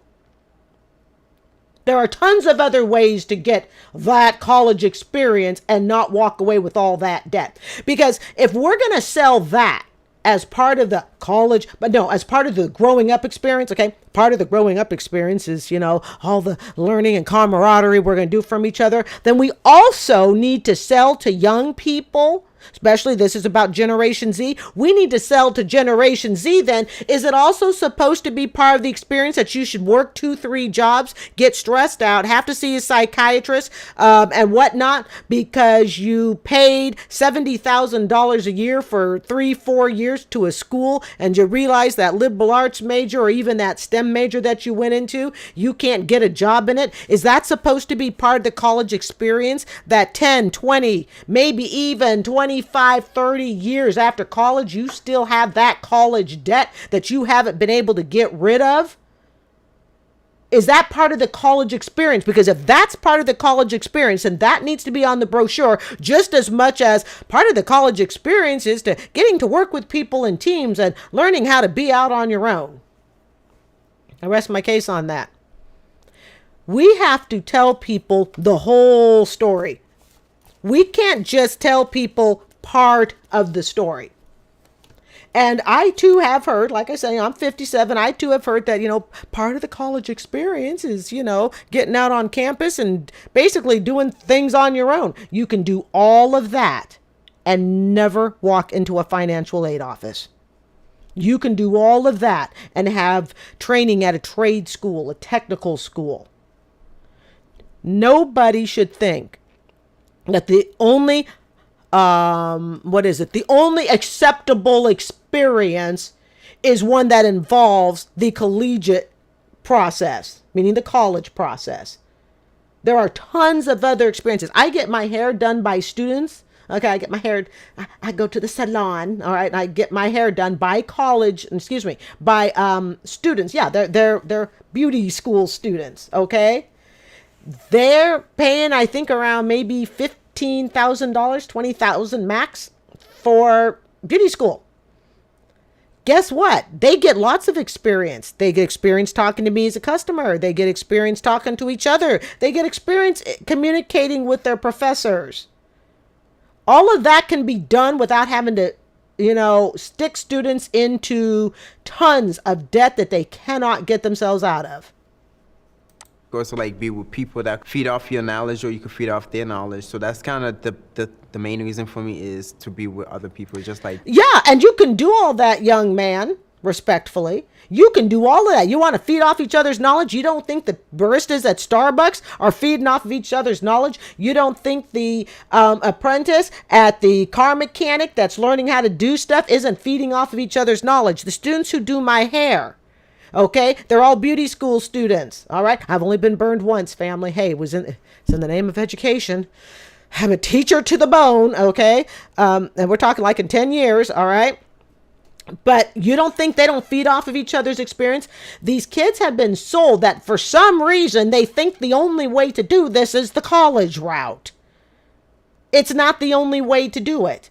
And trust me, like I was just ranting about a few seconds ago, they're going to get all that experience when it comes time to pay the student loan bill. And they realized, holy crap, I took out $200,000 in student loans for an Ivy League school. I owe $2,000 a month. Because remember what I say, for approximately every $100,000, you need to plan at about $1,000 payback, and that's to meet the minimum. So you go to an Ivy League school, respectfully, that costs $300,000. That is $3,000 a month, rock bottom, that you're going to need to pay just to keep up on the monthly payments for interest.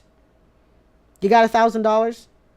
If you're looking and you're going, my pockets are empty, I don't have $1,000. If that's what you're saying to yourself right now, then do you think it's going to be any better when you go to school and now you on a piece of paper, you're contractually obligated to pay it? So he says, the main reason for me is to be with other people, to connect. Trust me, you'll be connecting with people at Grubhub, Starbucks, Domino's, Walmart. There's lots of room for connection. Don't be sold, family. Young people, I'm talking to you. Gen Z, okay? I'm talking to you. Don't be sold that that's the only way to get experience, is to have to go to school. To connect. I learn better when I'm in a classroom setting. When I'm at home on my computer, I can be on my phone and I could just get distracted so easily. I can have the lesson being on my computer screen right there and then have Netflix on the side. I would like to thank the pandemic for giving us all job security, for those of us that teach brick and mortar, because you know what? We all figured that out too. I talked to more parents that said, this is during the pandemic. I literally talked to parent after parent that said, how do you teachers actually do this in a classroom? The one thing that I think the pandemic did was it really showcased to many parents. And I say this because during the pandemic, I taught both in the classroom, I think it was to a couple classes, or at least one class. And then I also taught online. So trust me, it was crash course, as we all know, for everybody, teachers and parents alike. And I had parents literally coming up going, oh my God, this just gave us a glimpse. The pandemic gave many parents just a glimpse of what teachers go through to struggle to get students to learn. And you got parents going, I can't get my 2 kids to learn, and that's all I have at home. Yeah, the pandemic really showed us that. Because trust me, folks, if the pandemic had proven that, hey, you know what? We really don't need classroom teachers after all. All kids can learn virtually. You don't think the government wouldn't have done that? Just like if you think about offices, a lot of offices realize we don't need to have a brick and mortar office. Or if we do have an office, we can really scale it down. We only need to see each other, maybe once a week, twice at best.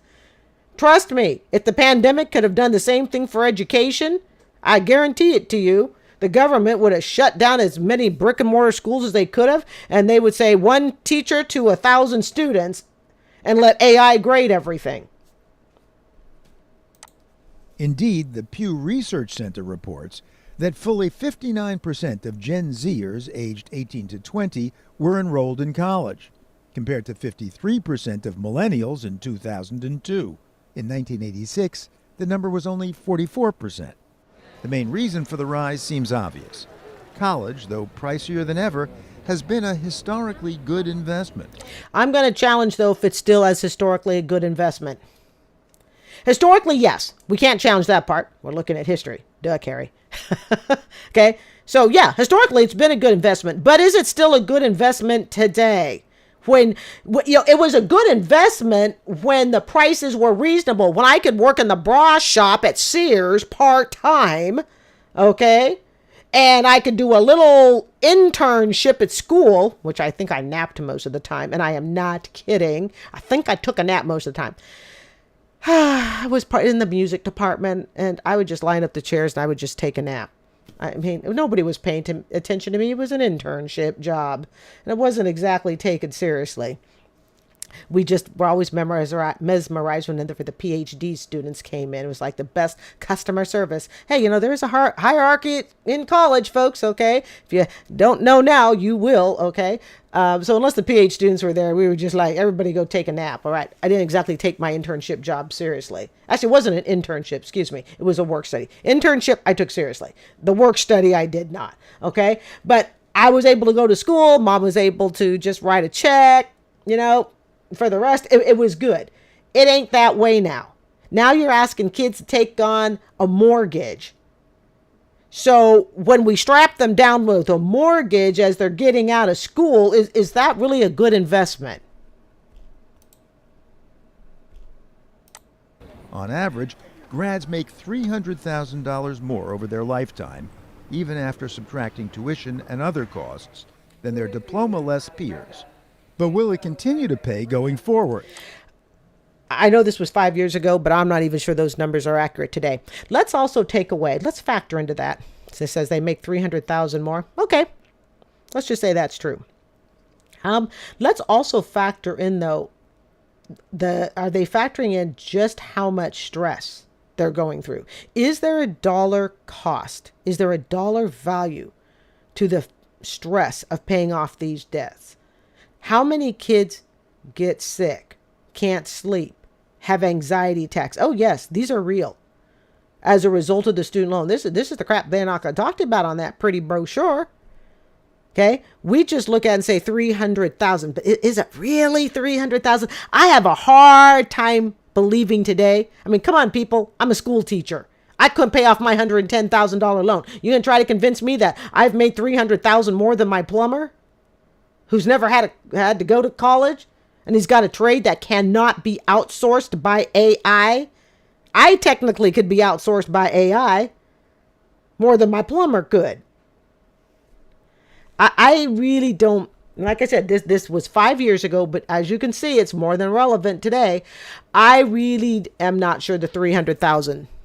I don't know. I don't buy it. Not today. Hey, PayPal founder Peter Thiel, though himself a Stanford grad, has offered students with good ideas $100,000 to start a company instead of going to school. Would you accept it? For me, not just going ahead and taking risks, because what if I fail? What am I going to do then? Like, I have to get another job, but how can I get another job with a high school degree only? You know what I mean? Like, people can get jobs with just high school degrees and avoid student loan debt. They just have to be willing to be flexible in what type of job they're going to hold. Okay? It's called flexibility. It doesn't really play out. I have to think of a plan B if all else fails.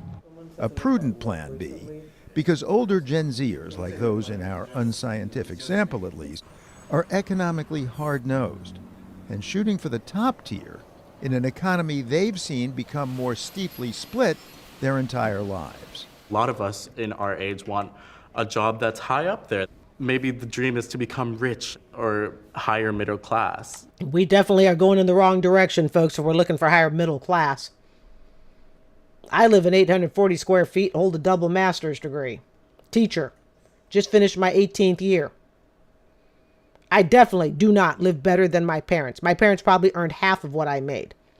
But due to inflation and everything else, it's been torn apart. I don't see it being higher middle class. I think we're all just kind of slowly sinking. Anxiety about what economic class they'll wind up in is increasingly evident in the actual college classes students choose.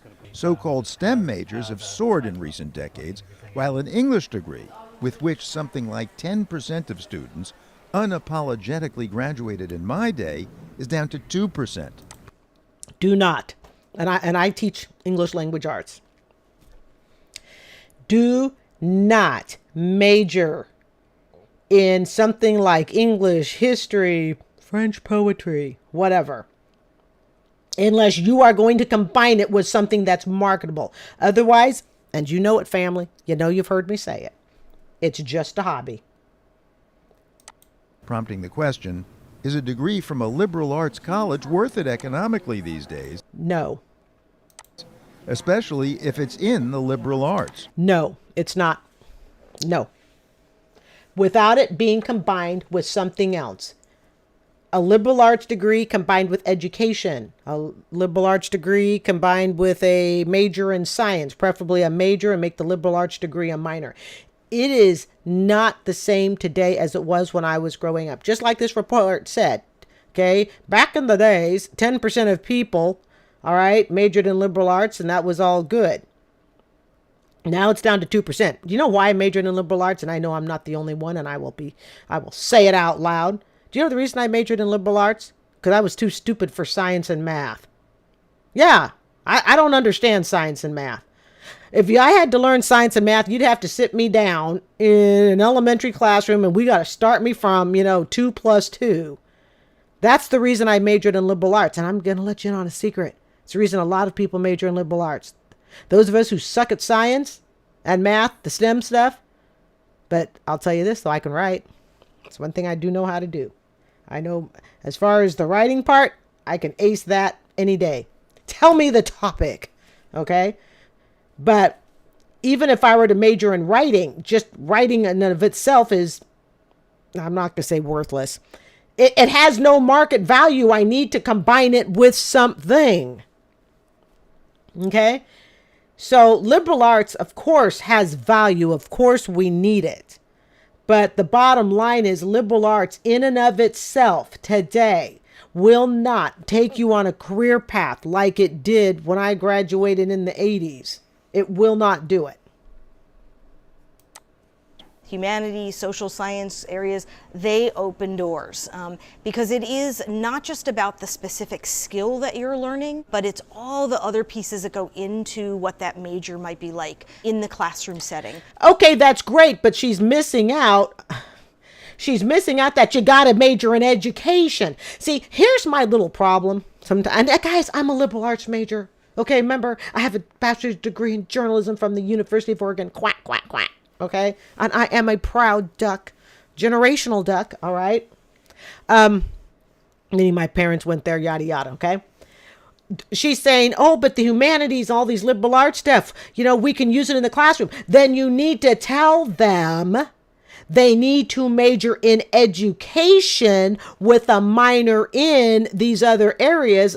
Okay, because you can look at the worst of all degrees. I could take any degree, look it up, no matter how, there's no such thing as a bad degree. There's no such thing as a bad degree in the sense of it all adds value to our world and helps shape us, yada, yada. But there is such a thing as a bad degree in the sense of you're never gonna make your money back. I mean, are you going to school to have a career, or are you just going to school for a hobby and fun and entertainment? Okay, so she's sitting here saying, but these liberal arts majors, you can use it in a classroom setting. Okay, but an English degree without it being English in education, a music degree without a pathway into teaching music in education is just as good as majoring in a hobby. So, and they love, see, if you're looking at the screen here, it says, and they're able to collaborate. What is the big deal with thinking of that collaboration is the selling point? I hope that makes sense. Oh, yes, but you can use this degree to collaborate. Guys, you're going to collaborate your whole life, whether you want to or not. It's not just going to come from, an overpriced academic liberal arts degree. So she's talking about classroom setting, but what she needs to tell them is you need to want to be a teacher. To be able to collaborate, to be able to be a good public speaker. Again, if you're going to do all that, they actually need to be education majors. Now you have something solid. Hiller's humanities pitch sounded good to me. I focused on art history and sociology. And to Beth Kobliner, a proud English major. And there's yeah, but look at their ages. Okay, he's probably hitting close to 80. He's been on PBS for a while, and she's definitely, my age group, maybe a little younger. So yeah, they got to, myself included, we got to major in those liberal artsy things. I majored in journalism, okay, which might be a little bit better, not much, okay. But they majored in those degrees when it was rewarded. It was financially rewarded. Those degrees today are not financially rewarded. There's plenty of support for what Von Diller says. 3/4 of employers say soft skills are as important as technical ones. Yes, but try to go get a job. What they really want are the technical skills with the soft skills to, help anchor the position. But it's the technical skills that are needed. But to our Gen Zers, I don't really believe that. I didn't really buy her argument either. Sweet Jesus. You know what? Like I said, it's going to be the Gen Zers that save us because we've already screwed ourselves over. Gen Zers, you just go right on. Thank you. Exactly. They shouldn't believe it because what they're hearing is a bunch of baloney. I'm telling you, the Gen Zers may be the generation that changes things. God willing. If I'm someone who's looking between two people, one who is an English major and one who has a major that is necessary for the field, I'm going to choose the one who's necessary for the field. Lauren, you agree with that? Yeah, I love certain literature that I have read at my school, and I just would love to continue doing that, but at the end of the day, that kind of doesn't really lead anywhere. And that people is what I'm trying to say. Let's give them all a round of applause, shall we? Exactly. The Gen Zers have had time to watch everybody. They've had time to listen. They're all over social media. All right. Watching people cry over, oh my God, I have $47,000 and change in student loan and I can't get out of it. All right. And they're scratching their head going, we're getting sold that, hey, you know what, major in certain things and everything will be fine. Take out a federal loan, everything will be fine. Hey, it's okay if this college is $70,000 a year or whatnot, because we're going to help you get in there. It's almost like they're figuring out the devil in the details that the millennials did not have a chance to figure out. And so Gen Z seems to be thinking about college costs a lot more skeptically. Some would say more realistically, others more narrowly than those who came before. People like health clinician Cheryl Cozy could face garnished wages, tax refund seizures, and reduced Social Security benefits. She originally borrowed $86,000 for a master's degree, but now owes over $161,000 due to accumulated interest. First of all, I'm 60 years old. My loans will probably outlive me. I'm guessing, I don't know. While Cozy accepts responsibility for the debt, she takes issue with the government's interest rates. Hers stands at 6.9%, which she says makes retirement an impossible dream. I think that the government should not be charging its citizens such exorbitant rates. All right. First off, I have to be honest, folks. I go to bed almost every night without fail and thank the Lord that my $110,000 student loan was forgiven. Because even though I will retire in 10, 11 years, I'm slated to retire, if all things go as planned with a 30-year Florida teacher pension. I think to myself, if I had had student loans, how much of my pension, my hard-earned pension that I will have worked 30 years in teaching middle school and maybe high school later on, okay? How much of that pension would have gone to student loan debt? And even though people say, well, I think the rate is 15%, from what I understand, guys, it can be more than 15%. Okay. It can also be your entire tax return. It can be your disability, Social Security. In other words, this 15% number that I've heard so often, which seems to be, the standard 15%, but I have heard stories of people who are losing well over that, who are seeing 50% of their checks taken. They're seeing their entire tax return taken. So I don't know how the 15% works into that. But what I do know is had I retired with what would have been, okay, figure now it was 110,000 when it was forgiven in 2022, what would that student loan be and in another 10 years? I could be looking at $50,000 student loan bill. And as you know, as your student loan gets bigger and bigger, it's just like a roller coaster. That negative is going in the negative direction. Instead of you getting interest in your favor and you're making profit, you're actually being charged interest and you're losing. So the bigger your student loan gets, the faster that, that negative interest rate gets. So I just thank my lucky stars every day that my loans were forgiven. Really quickly, before we go into the next TikTok here, I want to make sure that you're up to date on yesterday's video, which I thought was amazing. Okay. And the video is, he got 99 problems and denial is not one of them. So this video went up yesterday evening. So if you did not get a chance to see it, don't worry. It will be linked at the end for you. But it's basically about a millennial who has a couple $100,000 in student loan debt, and he's really just not interested in paying it off. All right, let's continue on.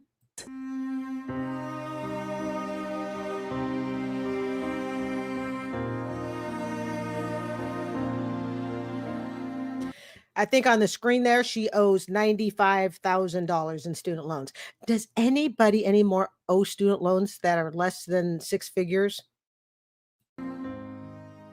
I spent $65,000 on getting a BA in English and creative writing that I have literally not used in my entire career. All right, as an English writing instructor, okay, I'm going to tell you English majors this. Majoring in English of any sort, if it has the word English, if it has the word writing, okay, without some education, you really need to back with like an education degree. To just say to employer, hey, I have an English degree. Okay, so I guess we could sit and discuss the poems of Robert Frost. I have a writing degree. Okay, and nowadays, let's use some current common logic. Okay, AI. Yes, that artificial intelligence. Guess what? Anybody can write. I'm not saying that it actually came out of their head. What I'm saying is, if you're going to major in something, you got to look at how technology can keep you unemployed or underemployed. So I think to just simply major in a writing degree today, folks, I'm telling you, don't just major in a writing degree. And if most of the time they wind up being freelancers anyways, and guess what? You don't need no college degree to be a freelance writer. So think between AI, freelance writing, okay? You don't need to get yourself into ridiculous degree debt to be a writer. Don't do it. And again, if you're not going into it with a teaching degree, teaching degree English, teaching degree reading, teaching degree writing. You see where this goes? Yeah. For 2 years, Asia Ingram has been trying to find a place in Chicago to call home. When she's not in the lab as an engineer and scientist, she's on the hunt. Because you like historic homes, and this one right here has a lot to offer. But her dream keeps getting deferred, thanks to almost $220,000 in student loan debt, racked up in undergraduate, master's, and PhD programs. And lenders keep rejecting her. When you look at your debt, how does it make you feel? I almost feel like I'm getting emotional because, especially when you grew up in Black communities, education is the only way. You know, it just feels like almost like a joke. A Legal and General study found 36% of millennials say student debt keeps them from becoming homeowners. How am I going to build this family or this ideal if I'm going to be renting for the rest of my life? $2,000 and $3,000, $4,000 coming out of my bank account each month into something that I don't own. All right, so let's go back here really quickly. Oh, I love the page turn. It makes it so easy. Okay, so let's nitpick this apart, but with kindness and love, okay? She has the ultimate PhD degree, and she is $220,000 in debt. Now then, I know someone personally that has a PhD who also is $200,000+ in debt. And you know what these people do? Public service work. Okay. I can tell you that our couple superintendents back, okay, the superintendent of Tampa School District did not have to have a PhD. Okay. She had 2 masters. Sometimes I think the PhD, I hate to say it, it's today I see it more for personal ego purposes. In other words, it's your dream. You imagine your name on lights. You want to move that tassel from one side to the other, and it says Dr. whatever. And then you call into Dave Ramsey show because you're broke. Okay. And then Dave Ramsey gets all upset, perhaps understandably so, that you're like, yes, I have a doctorate degree. And he goes, great. What medicine do you practice? You say, oh no, it's Doctor of Art or whatever. $220,000 in debt. She says she's been looking for a house and lenders, quote, continue to reject her. I don't understand why that is a surprise.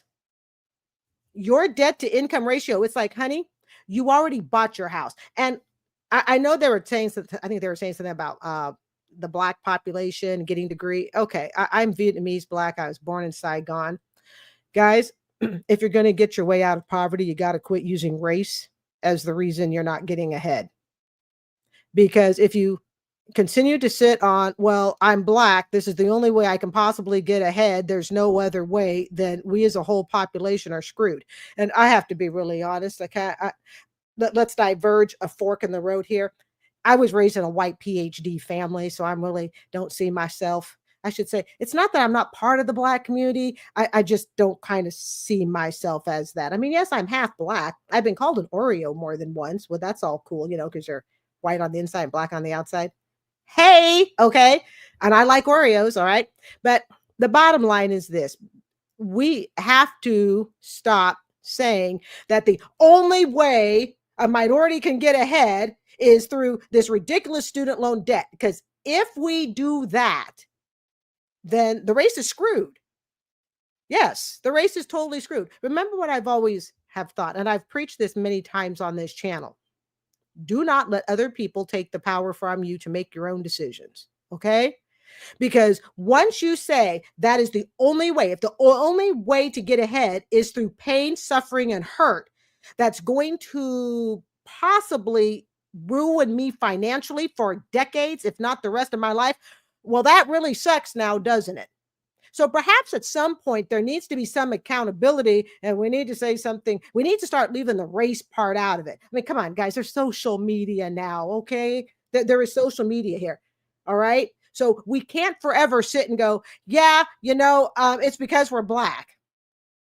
And that's why we're all broke. No, it's because you took out a ridiculous amount of student loan debt, and that's what she did. She's got racked up nearly $250,000. Matter of fact, let's just go ahead and call it $250,000. That ain't race. That's just called bad decision making. And trust me, I've been guilty of it too.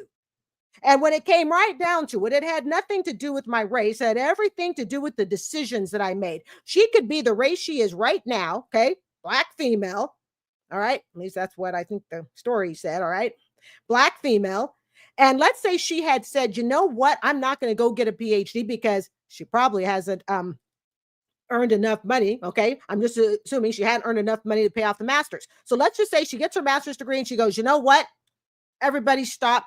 I have a master's degree right now. I'd really love to get a doctorate, but I see that I'm already, let's just pick a number, $125,000 in the hole. I don't know what the master's degree cost. I'm just throwing out a number. So you know what? Common sense tells me I probably should not go get a doctorate degree right now. Okay. And I'm going to stop everything I'm doing and I'm going to continue working and I'm going to, what would Dave Ramsey say? I'm going to gazelle intensity it. And I'm going to pay off that master's. Now, did you notice something? That had nothing to do with race now, did it? See, that's what I'm saying. It had nothing to do with race. It had everything to do with decisions that we make. And come on, people. There's enough social media out there regardless of race. That's the neat thing about the internet. It ain't dependent on race. I don't have to be of a certain race to go and type in, should I spend $200,000 on a college degree? Google don't pop up something that says, check one box. What race are you? It doesn't do that. And I'm really sorry, but looking at her age, I'm not buying it. I might have a bit more sympathy if this was an elderly person. Now I'm 58, so I'm not going to push what elderly is, but you know what I'm saying? Okay. This is young. She a millennial. All the TikToks are out there, all the social media. All right. So I respect that she definitely was very foolish in running up $200,000 in debt for a PhD and then thinking she was going to go out and buy a home. She already bought her home. Honey, sweetheart, you already bought your house. It's sitting in your student loan. Okay. Take that down and then lenders might look at you. See, we have to stop using race for everything. That's just my opinion for what it's worth. Into something that I don't own. I dropped out of college 3 times. It just was not for me. I am making more money than every other single person I know that is my age. I am literally about to buy my first house at 21 and I did not go to college. Dropping out of college was the best financial decision I ever made. You do not need to go to college to be successful. If you want to go to college, that's fine, but you do not need it. So if you don't want to go, don't go. And stop letting other people tell you that you failed or that you aren't as good as them because you didn't go to college. And if you are shaming people for not going to college and you think that you're better than them, shut up. Nobody likes you. Getting a degree and going to college has become so normalized and just the default option after high school. If you don't want to go into a job that requires a degree, like in the medical field or law or whatever, then don't go if you don't want to. It's not necessary. You can be successful without a degree, and not going to college doesn't mean you're stupid or couldn't do it. You just might not want to. You shouldn't have to. You know what I almost sense to some extent? Okay. And she made some really good points about, don't go to college unless it's the degree that you need. In other words, if it's the job that you want requires a degree. I completely agree on that. But just by the way she was speaking, if I had to give a little bit of sense, okay, I kind of read into it that she has been insulted for not going to college, right? Now, here's the cool part. I have not, now, and maybe it's because I'm older, okay? So I admit, all right, I'm a little out of the loop in the K through 12 beyond teaching, okay? I really don't know people today who are insulting people who don't go to school. I mean, maybe that still exists. I hope it doesn't. But if anything, at this point, I'm thinking the people who didn't go to school are going, thank God, I don't have all this student loan debt, because it's starting to catch up generationally and stuff. It really is. I do know in the 80s, when I was at the University of Oregon and I graduated in 89. So I went there for 4 years, starting in 85. There was a little bit of I'll admit, there was a little nose stuck in the air if you were going to college. So what are you doing after high school? Well, I'm going to the University of Oregon, or I'm going out of state, wherever. So what are you going to do? I'm going to work in my dad's garage and car shop. Yet, let's fast forward to today. That kid working in dad's car and garage shop is probably able to buy his house a whole lot faster than the young lady before us who's got her freaking PhD and $250,000 in debt. So yeah, a lot more respect there to those who don't go to school. I hope it's not a big deal anymore today, but just by the things she was saying, I could tell that somewhere along the line in her life, somebody made her feel less than, and that's wrong. Shouldn't happen. but I just kind of sense that. Oh, don't forget, folks, in the chat comment for this evening, and of course, you're always free to add in your own thoughts, change topics. Just write and say hello to me or to each other. Okay. These comment things are just a suggestion. All right. It's to share one thing you think people should know about student loan borrowing. So you go and you think about about your experience with student loans, or even if you have never had student loans, perhaps you can share what you know about student loan borrowing. In other words, you've never taken on student loans. What kept you from getting into debt? In other words, take this question any way you want. Okay. Share one thing you think people should know about student loan borrowing, but it doesn't matter if you've borrowed student loans or not. Okay. Oh, and think about it. When you crawl in bed tonight, you ain't that lady that's sitting on $250,000 debt for a PhD. And here's the other thing, folks. Oh my goodness. Thinking of PhD, I've done like 650 uploads, guys. That's why if it seems like I have a video for everything, I probably do. I did a video on this channel. Of course, it was this channel. And it was about a woman who gets a PhD and it goes terribly wrong. I am going to attach that at the end. It's too much work for me to look up on the screen or I'd bring it up. But she goes to get a PhD and it's a horrible experience. I'm going to attach that at the end, along with the video yesterday that deals with that millennial that thinks he's too good to pay any sort of student loan debt. Moving on. You're going to hear the pizza, Mom. Living with his parents in Verona, New Jersey is not what 23-year-old Anthony DeCandia envisioned after graduating from college last year. But then again, he didn't envision being $80,000 in student debt either. Obviously, I love my family, I love the free food, and I love my dog, but I'm just ready to move on and live on my own, and it's just tough because with these loans and all these debts that us millennials have, we can't. Sometimes I have to sit and go, okay, so he's a millennial. Whose fault is this? Is this all the kid's fault? I mean, look at his parents. His parents are probably boomers, okay, or at least they're Gen X, my age. Look at the lifestyle just from the scenes that we see of that house. Who told this kid to run up $80,000 a student loan? And is there going to come a point where parents are going to have to stop saying, well, the only way I could get my kid through, the program was to take on Parent Plus or to have us take on a bunch of student loans? It may be where we have to decide alternative ways to make a living.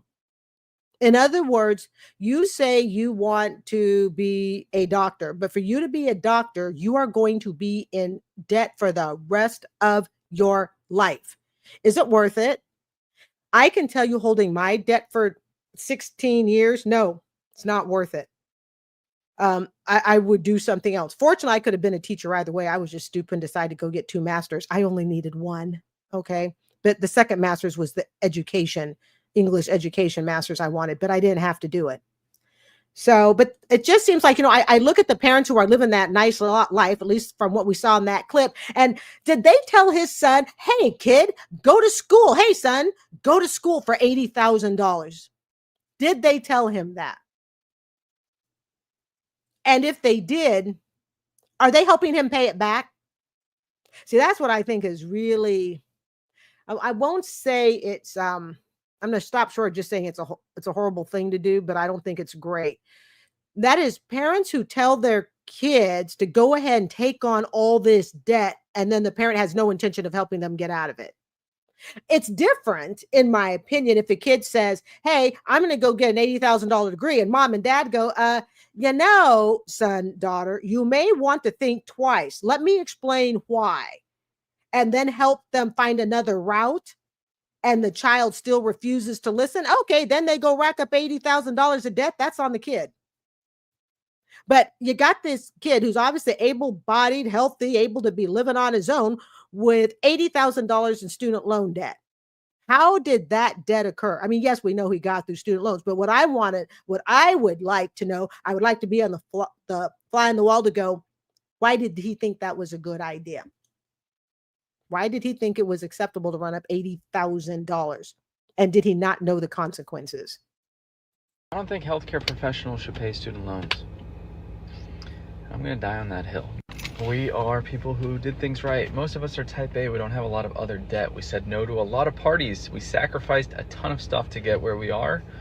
We said yes to 3 a.m. study sessions, studying our asses off to help other people. And then you're gonna tell me that in order to do that, in order to exist in a profession where I have to help other people, or want to help other people, which is why I got into it, I have to pay $200,000+ with an 8% compounding interest rate daily that my decent, amazing salary barely chips away at. Did you hear what he said?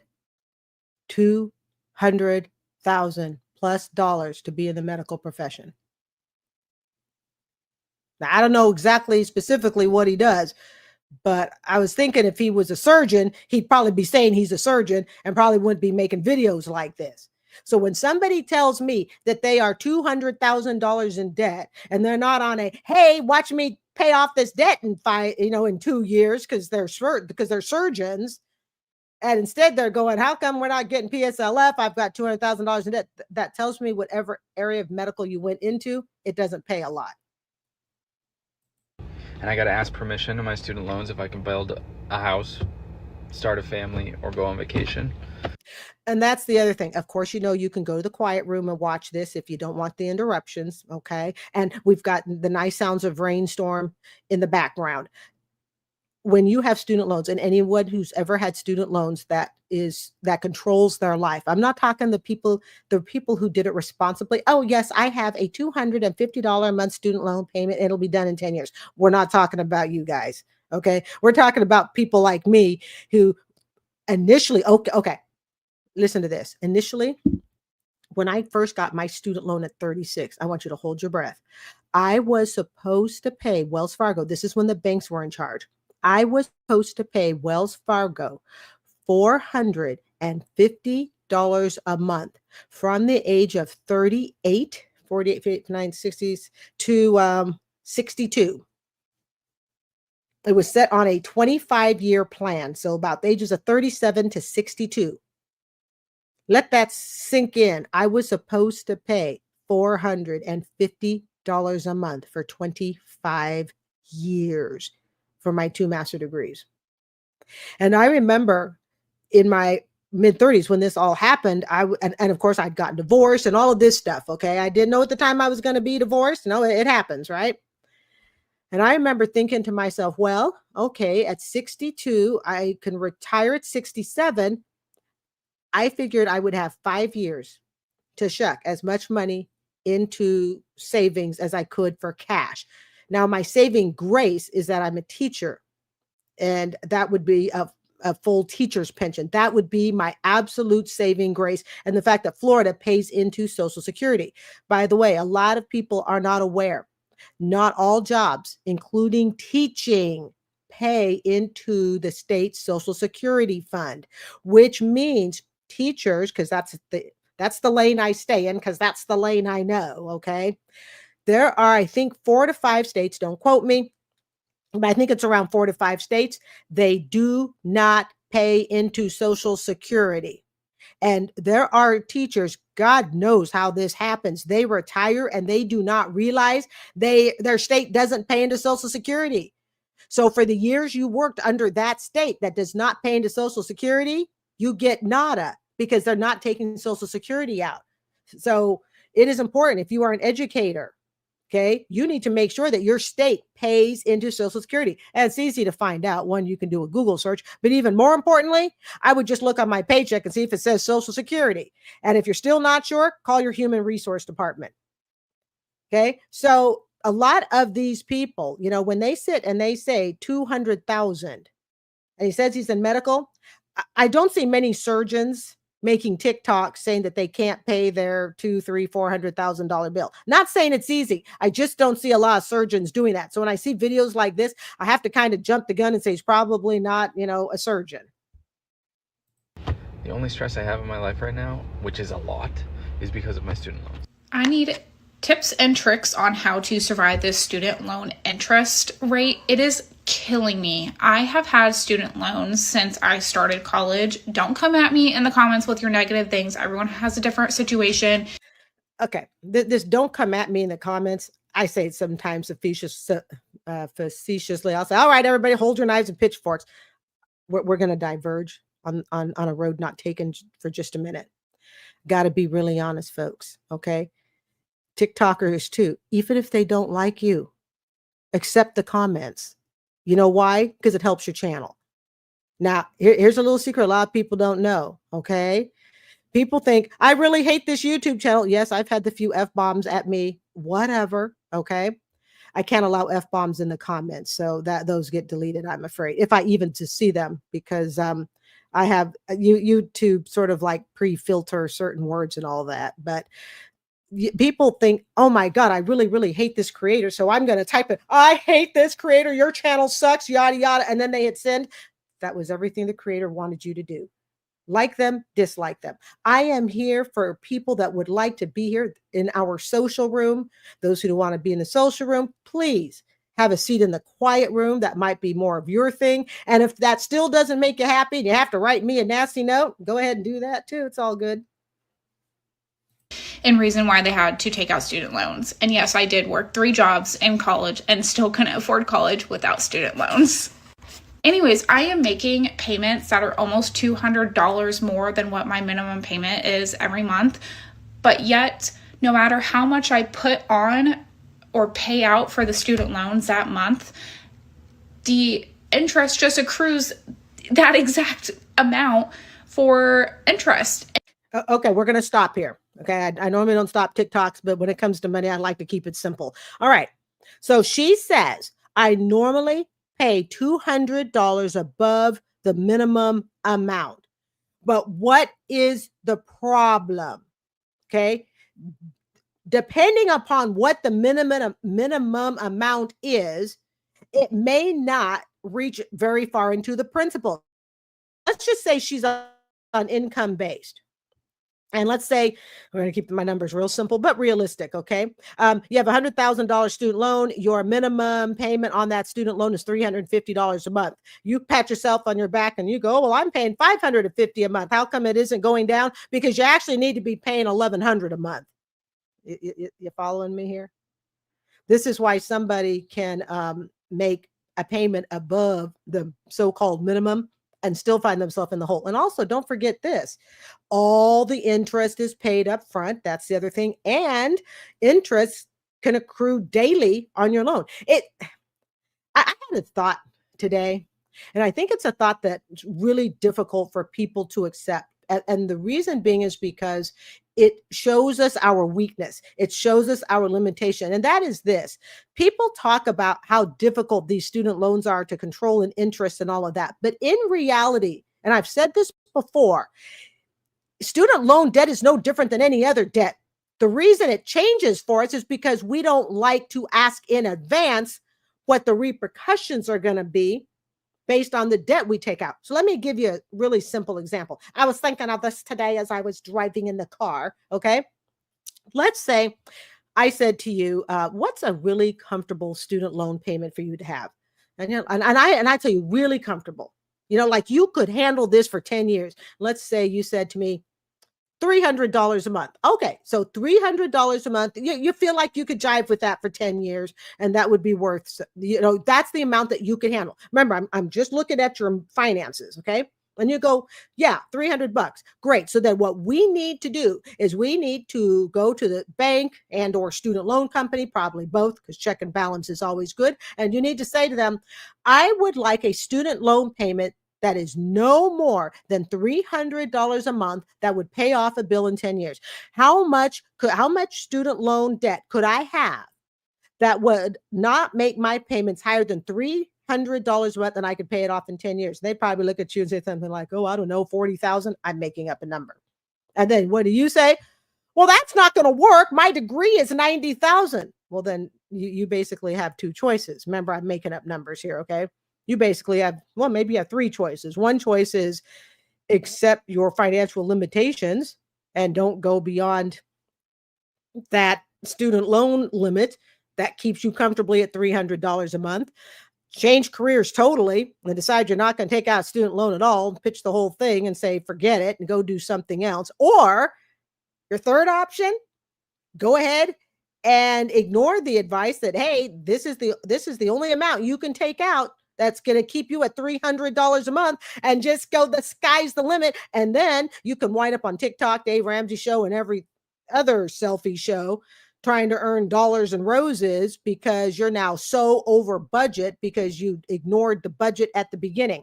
You see, for whatever reason, and I think it's because it's the passion in us, okay? And I'm going to be honest. This is also where I have to blame parents, and I am at 58. I'm old enough. I'm probably old enough to be somebody's grandmother, okay? I don't like to think about that, but yes, I am, all right? Here's the thing, parents have to look and go, are you encouraging your kid to ignore the total student loan debt?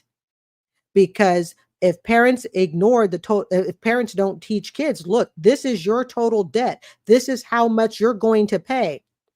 This is why we struggle in student loans. Why didn't I struggle paying off my Toyota Corolla that I purchased a year ago? Exactly a year ago, in fact. Okay. Why did I not struggle to pay that off in 9 payments? Oh, gee.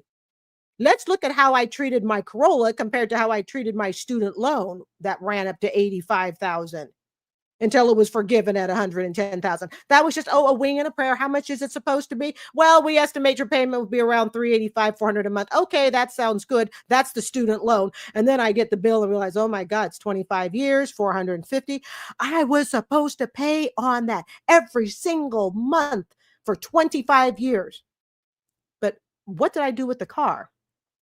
Which, by the way, was just basically the same interest rate as the student loan. We like to blame the student loan interest rate. It's not the interest rate of the student loan. It's our inability to notice and accept our financial limitations. What I do with the car? Oh, gee, I saved money for the car in advance. And then I actually mathematically calculated what is the most expensive car I could own on the current budget that I had, all right, that I could pay off in 7 to 9 months. I think it was 6 to 9 months is what I want it paid off fast. So it was 6 to 9 months. In fact, to be really technical, it was 6 to 8 months, but the 9th month was during the holiday, and I had to have a little extra fun during the holiday. So I extended by 4 weeks. I sat and I pre-planned it. So when my car bill came, I didn't go, oh my God, I can't believe I just spent $26,000 for a brand spanking new car, which, by the way, I will only buy brand new cars from here on out, but that's another story as to why. I just like them. So, and I'm willing to take the loss. All right. So if you think about it, we spend more time planning our house. You spend more time planning your car payment, and we just wing and a prayer it with student loans. And this is why we sit there and we're crying on TikTok, all right? Going, I can't believe it. I went to school for 4 years. I closed my eyes. I never looked at the bill. I just kind of guesstimated, and here it is. That's why. It's a you problem. It's a me problem, okay? It's not a math problem. And I'm just like, how am I supposed to ever pay this off? This is ridiculous. If you took out PLUS loans to put your own kids through college, and you're currently looking at that debt and the payments are coming due, you have a serious problem on your hands. I'm Patty, and I did the same thing. I was not going to tell my kids they couldn't go to a 4-year college, so I took out the PLUS loans. Let me stop her for just a second. She said she was going to refuse to tell her kids they could not go to a 4-year college. She said, you can go. Okay, let's change the scenario a bit. What would happen if the kid said, Mom, I want you to buy me a sports car. I want you to buy me a Mustang, and I want you to make it my first car. What would the average parent do? Oh my God, we're not going to do that. 1, it's too expensive. 2, you could kill yourself. You haven't learned respect for cars yet. But we allow students, young people, to financially hurt themselves for decades, to make decisions that could even affect who they marry, where they live, how many jobs they're going to have to hold, how many hours they're going to have to work, whether or not they're even going to have the ability to retire, whether or not they can have family, kids. We don't have a problem with that, but we will put the brakes on you will not get that Acura that you wanted. You see, we have a disconnect, in my opinion, in logic. And I think what creates that disconnect is the fact that parents are emotionally invested in their children. We are not necessarily emotionally invested in a car, okay?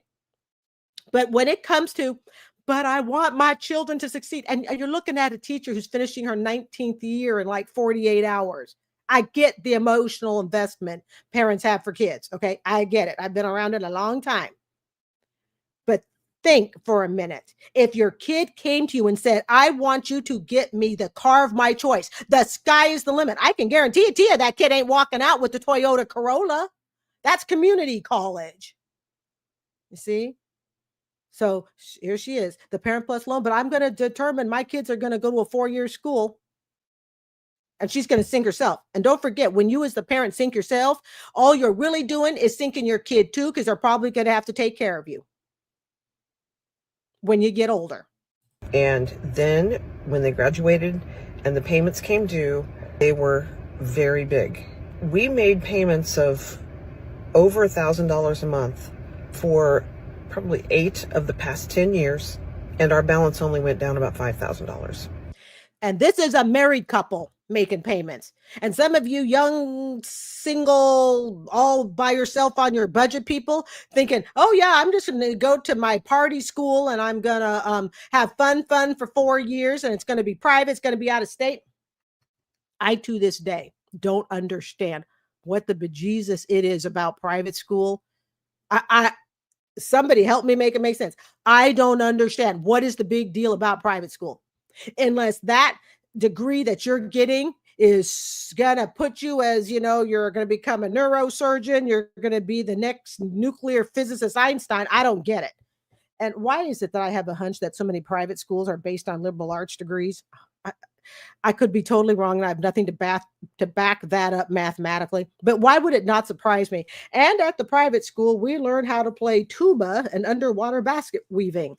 Look, I almost went to a private school, and God bless my mother. She stopped me and said, no, you're going to the University of Oregon. I ain't paying for Reed College in Portland, Oregon. I get it.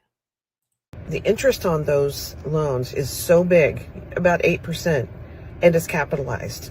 Almost all of your payment goes to interest. Very little goes to your balance. Because it's an amortized loan, just like your car, just like your house. These are adults doing this. These are adults making TikToks. And we wonder why the young people are making TikToks going, this is all messed up. So therefore, you just about have to win the lottery in order to pay those things off. No. You don't just have to win the lottery. You have to budget before you take out the debt. It was not a lottery that got my car paid off in 9 months with 6 miles on it, because I'm only willing to buy a new car. I decided in my 50s that that's just the way it is. All right. And I took that into account that I wanted a new car. I took into account that I want it paid off in 9 months. I took into account how much I wanted to pay for insurance, gas, yada, yada. So I got the Toyota Corolla hybrid. Okay. And when I took all of that into account, it did not say Toyota Camry. And if you've watched this channel, the Toyota Camry is, for me, that's like my dream solid middle class car. In fact, my neighbor downstairs below me, wonderful lady, she parks right next to me. And guess what she drives? A white Toyota Camry. The same one that I would have liked to own. It was the difference between a $42,000 and a $26,000 car before the interest was factored in. So when I basically gave the dealership, these are my parameters, and trust me, the dealership wasn't going to pull one over on me. Not on these bunny ears, okay? It came to ka-ching, you win the Toyota Camry. It did not go ka-ching, you can have the what was it? You get the Toyota Corolla. It did not say ka-ching, you get the Toyota Camry. But I could have ignored it, right?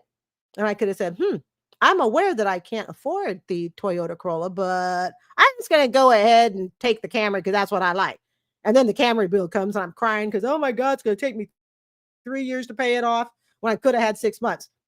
How many of these people that are in this serious student loan debt, is there no room in their mind, in their heart, for compromise? If you have no ability to compromise as either the parent or the student, and it has to be the more expensive package, then don't be surprised when you think the interest rate is so bad when you say, it doesn't matter what I do, I can't ever pay this loan off. You had the opportunity to structure it so you could pay it off. The problem is that what you were going to get was going to be a Toyota Corolla. And you didn't like that. Let's be honest with that, okay? So you're a parent and you've been paying for your student loans for the last 15 plus years. And by the look of it, you have a lot more years to go. Are you still allowing your kids to take out student loans? And if so, what are you teaching them, or what have you taught them to prevent them from being in the same situation you are 15, 20, 25 years from now? And then there are parents who still are paying on their student loans going, well, and I have to pay my kid's loan coming up. All you're really doing, and I've said it before, okay, all I feel like you're doing is sentencing your child to have to take care of you. I love my parents very much. There is no way I would see them sleeping in a car on the street. It's not even a possibility. And anybody that I'm married to, okay, I would not expect that of their parents. Extended family, that's a little different. Okay, then we got to talk. But if it's your immediate parent, okay, you sentence your kids to take care of you because you're in so much debt. When you turn 18, yes, you are young, but you are an adult. Being young is not an excuse to just not know what's going on out here. Like, y'all done took out these student loans. Like, you were supposed to make sure that before you signed off on that loan, that you understood what you were signing. Like, and you were supposed to make sure that you went to school for something that was going to guarantee you some money. Like, them people is not wrong for wanting their money back. Like, it's not their fault if you didn't end up getting in the field that you thought you was going to be in, or if you didn't end up making the money that you thought you was going to make. Like, they not wrong for wanting their money back. You know what I'm saying? And then y'all be saying, well, my mom told me this and these people told me that and my friends said, like, this is not your friends and your mom's life. You know what I'm saying? Like, you were supposed to think for yourself and do your own research before you got into that. And you were supposed to have a plan that was going to guarantee you some money.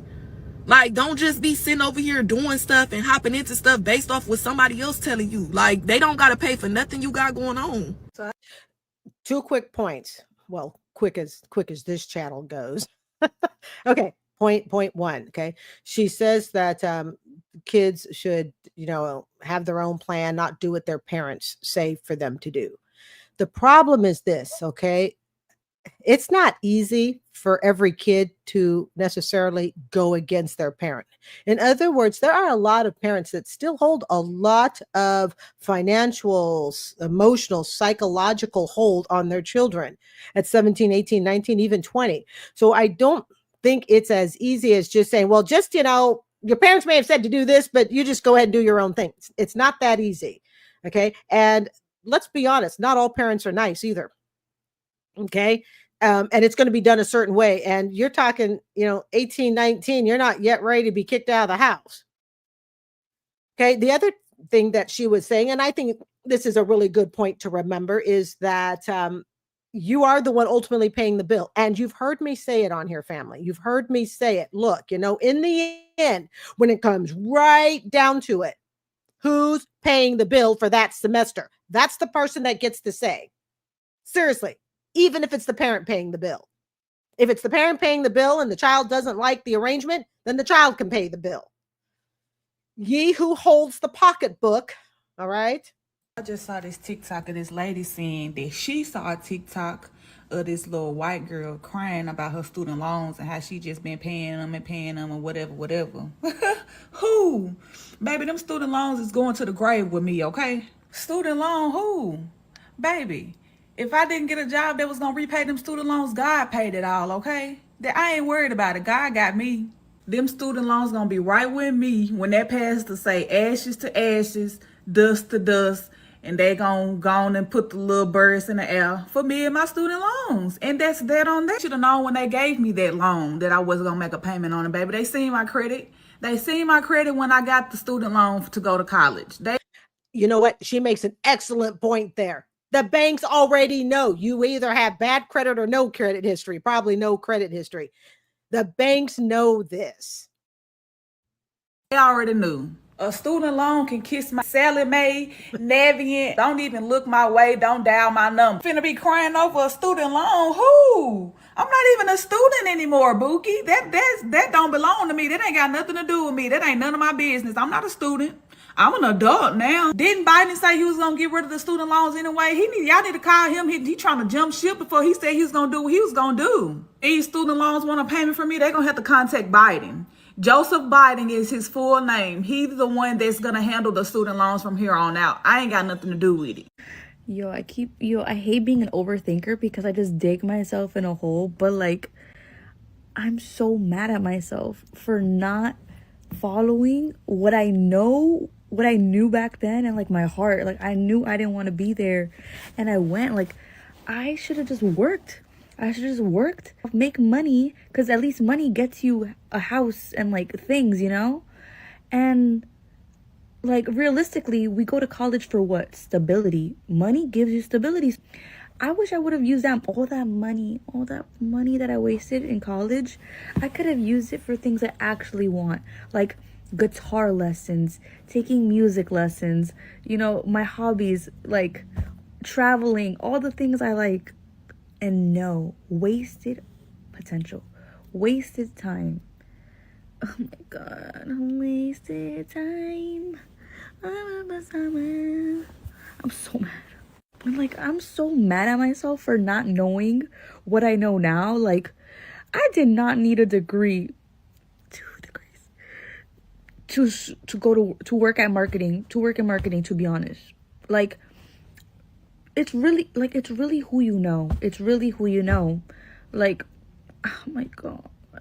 And honestly, I've never been asked. I've graduated 2 years ago, and I've never been asked to show my diploma. My resume just says I'm a graduate, and everybody believes it. Like, if it was really that simple, I would have been done this. Oh my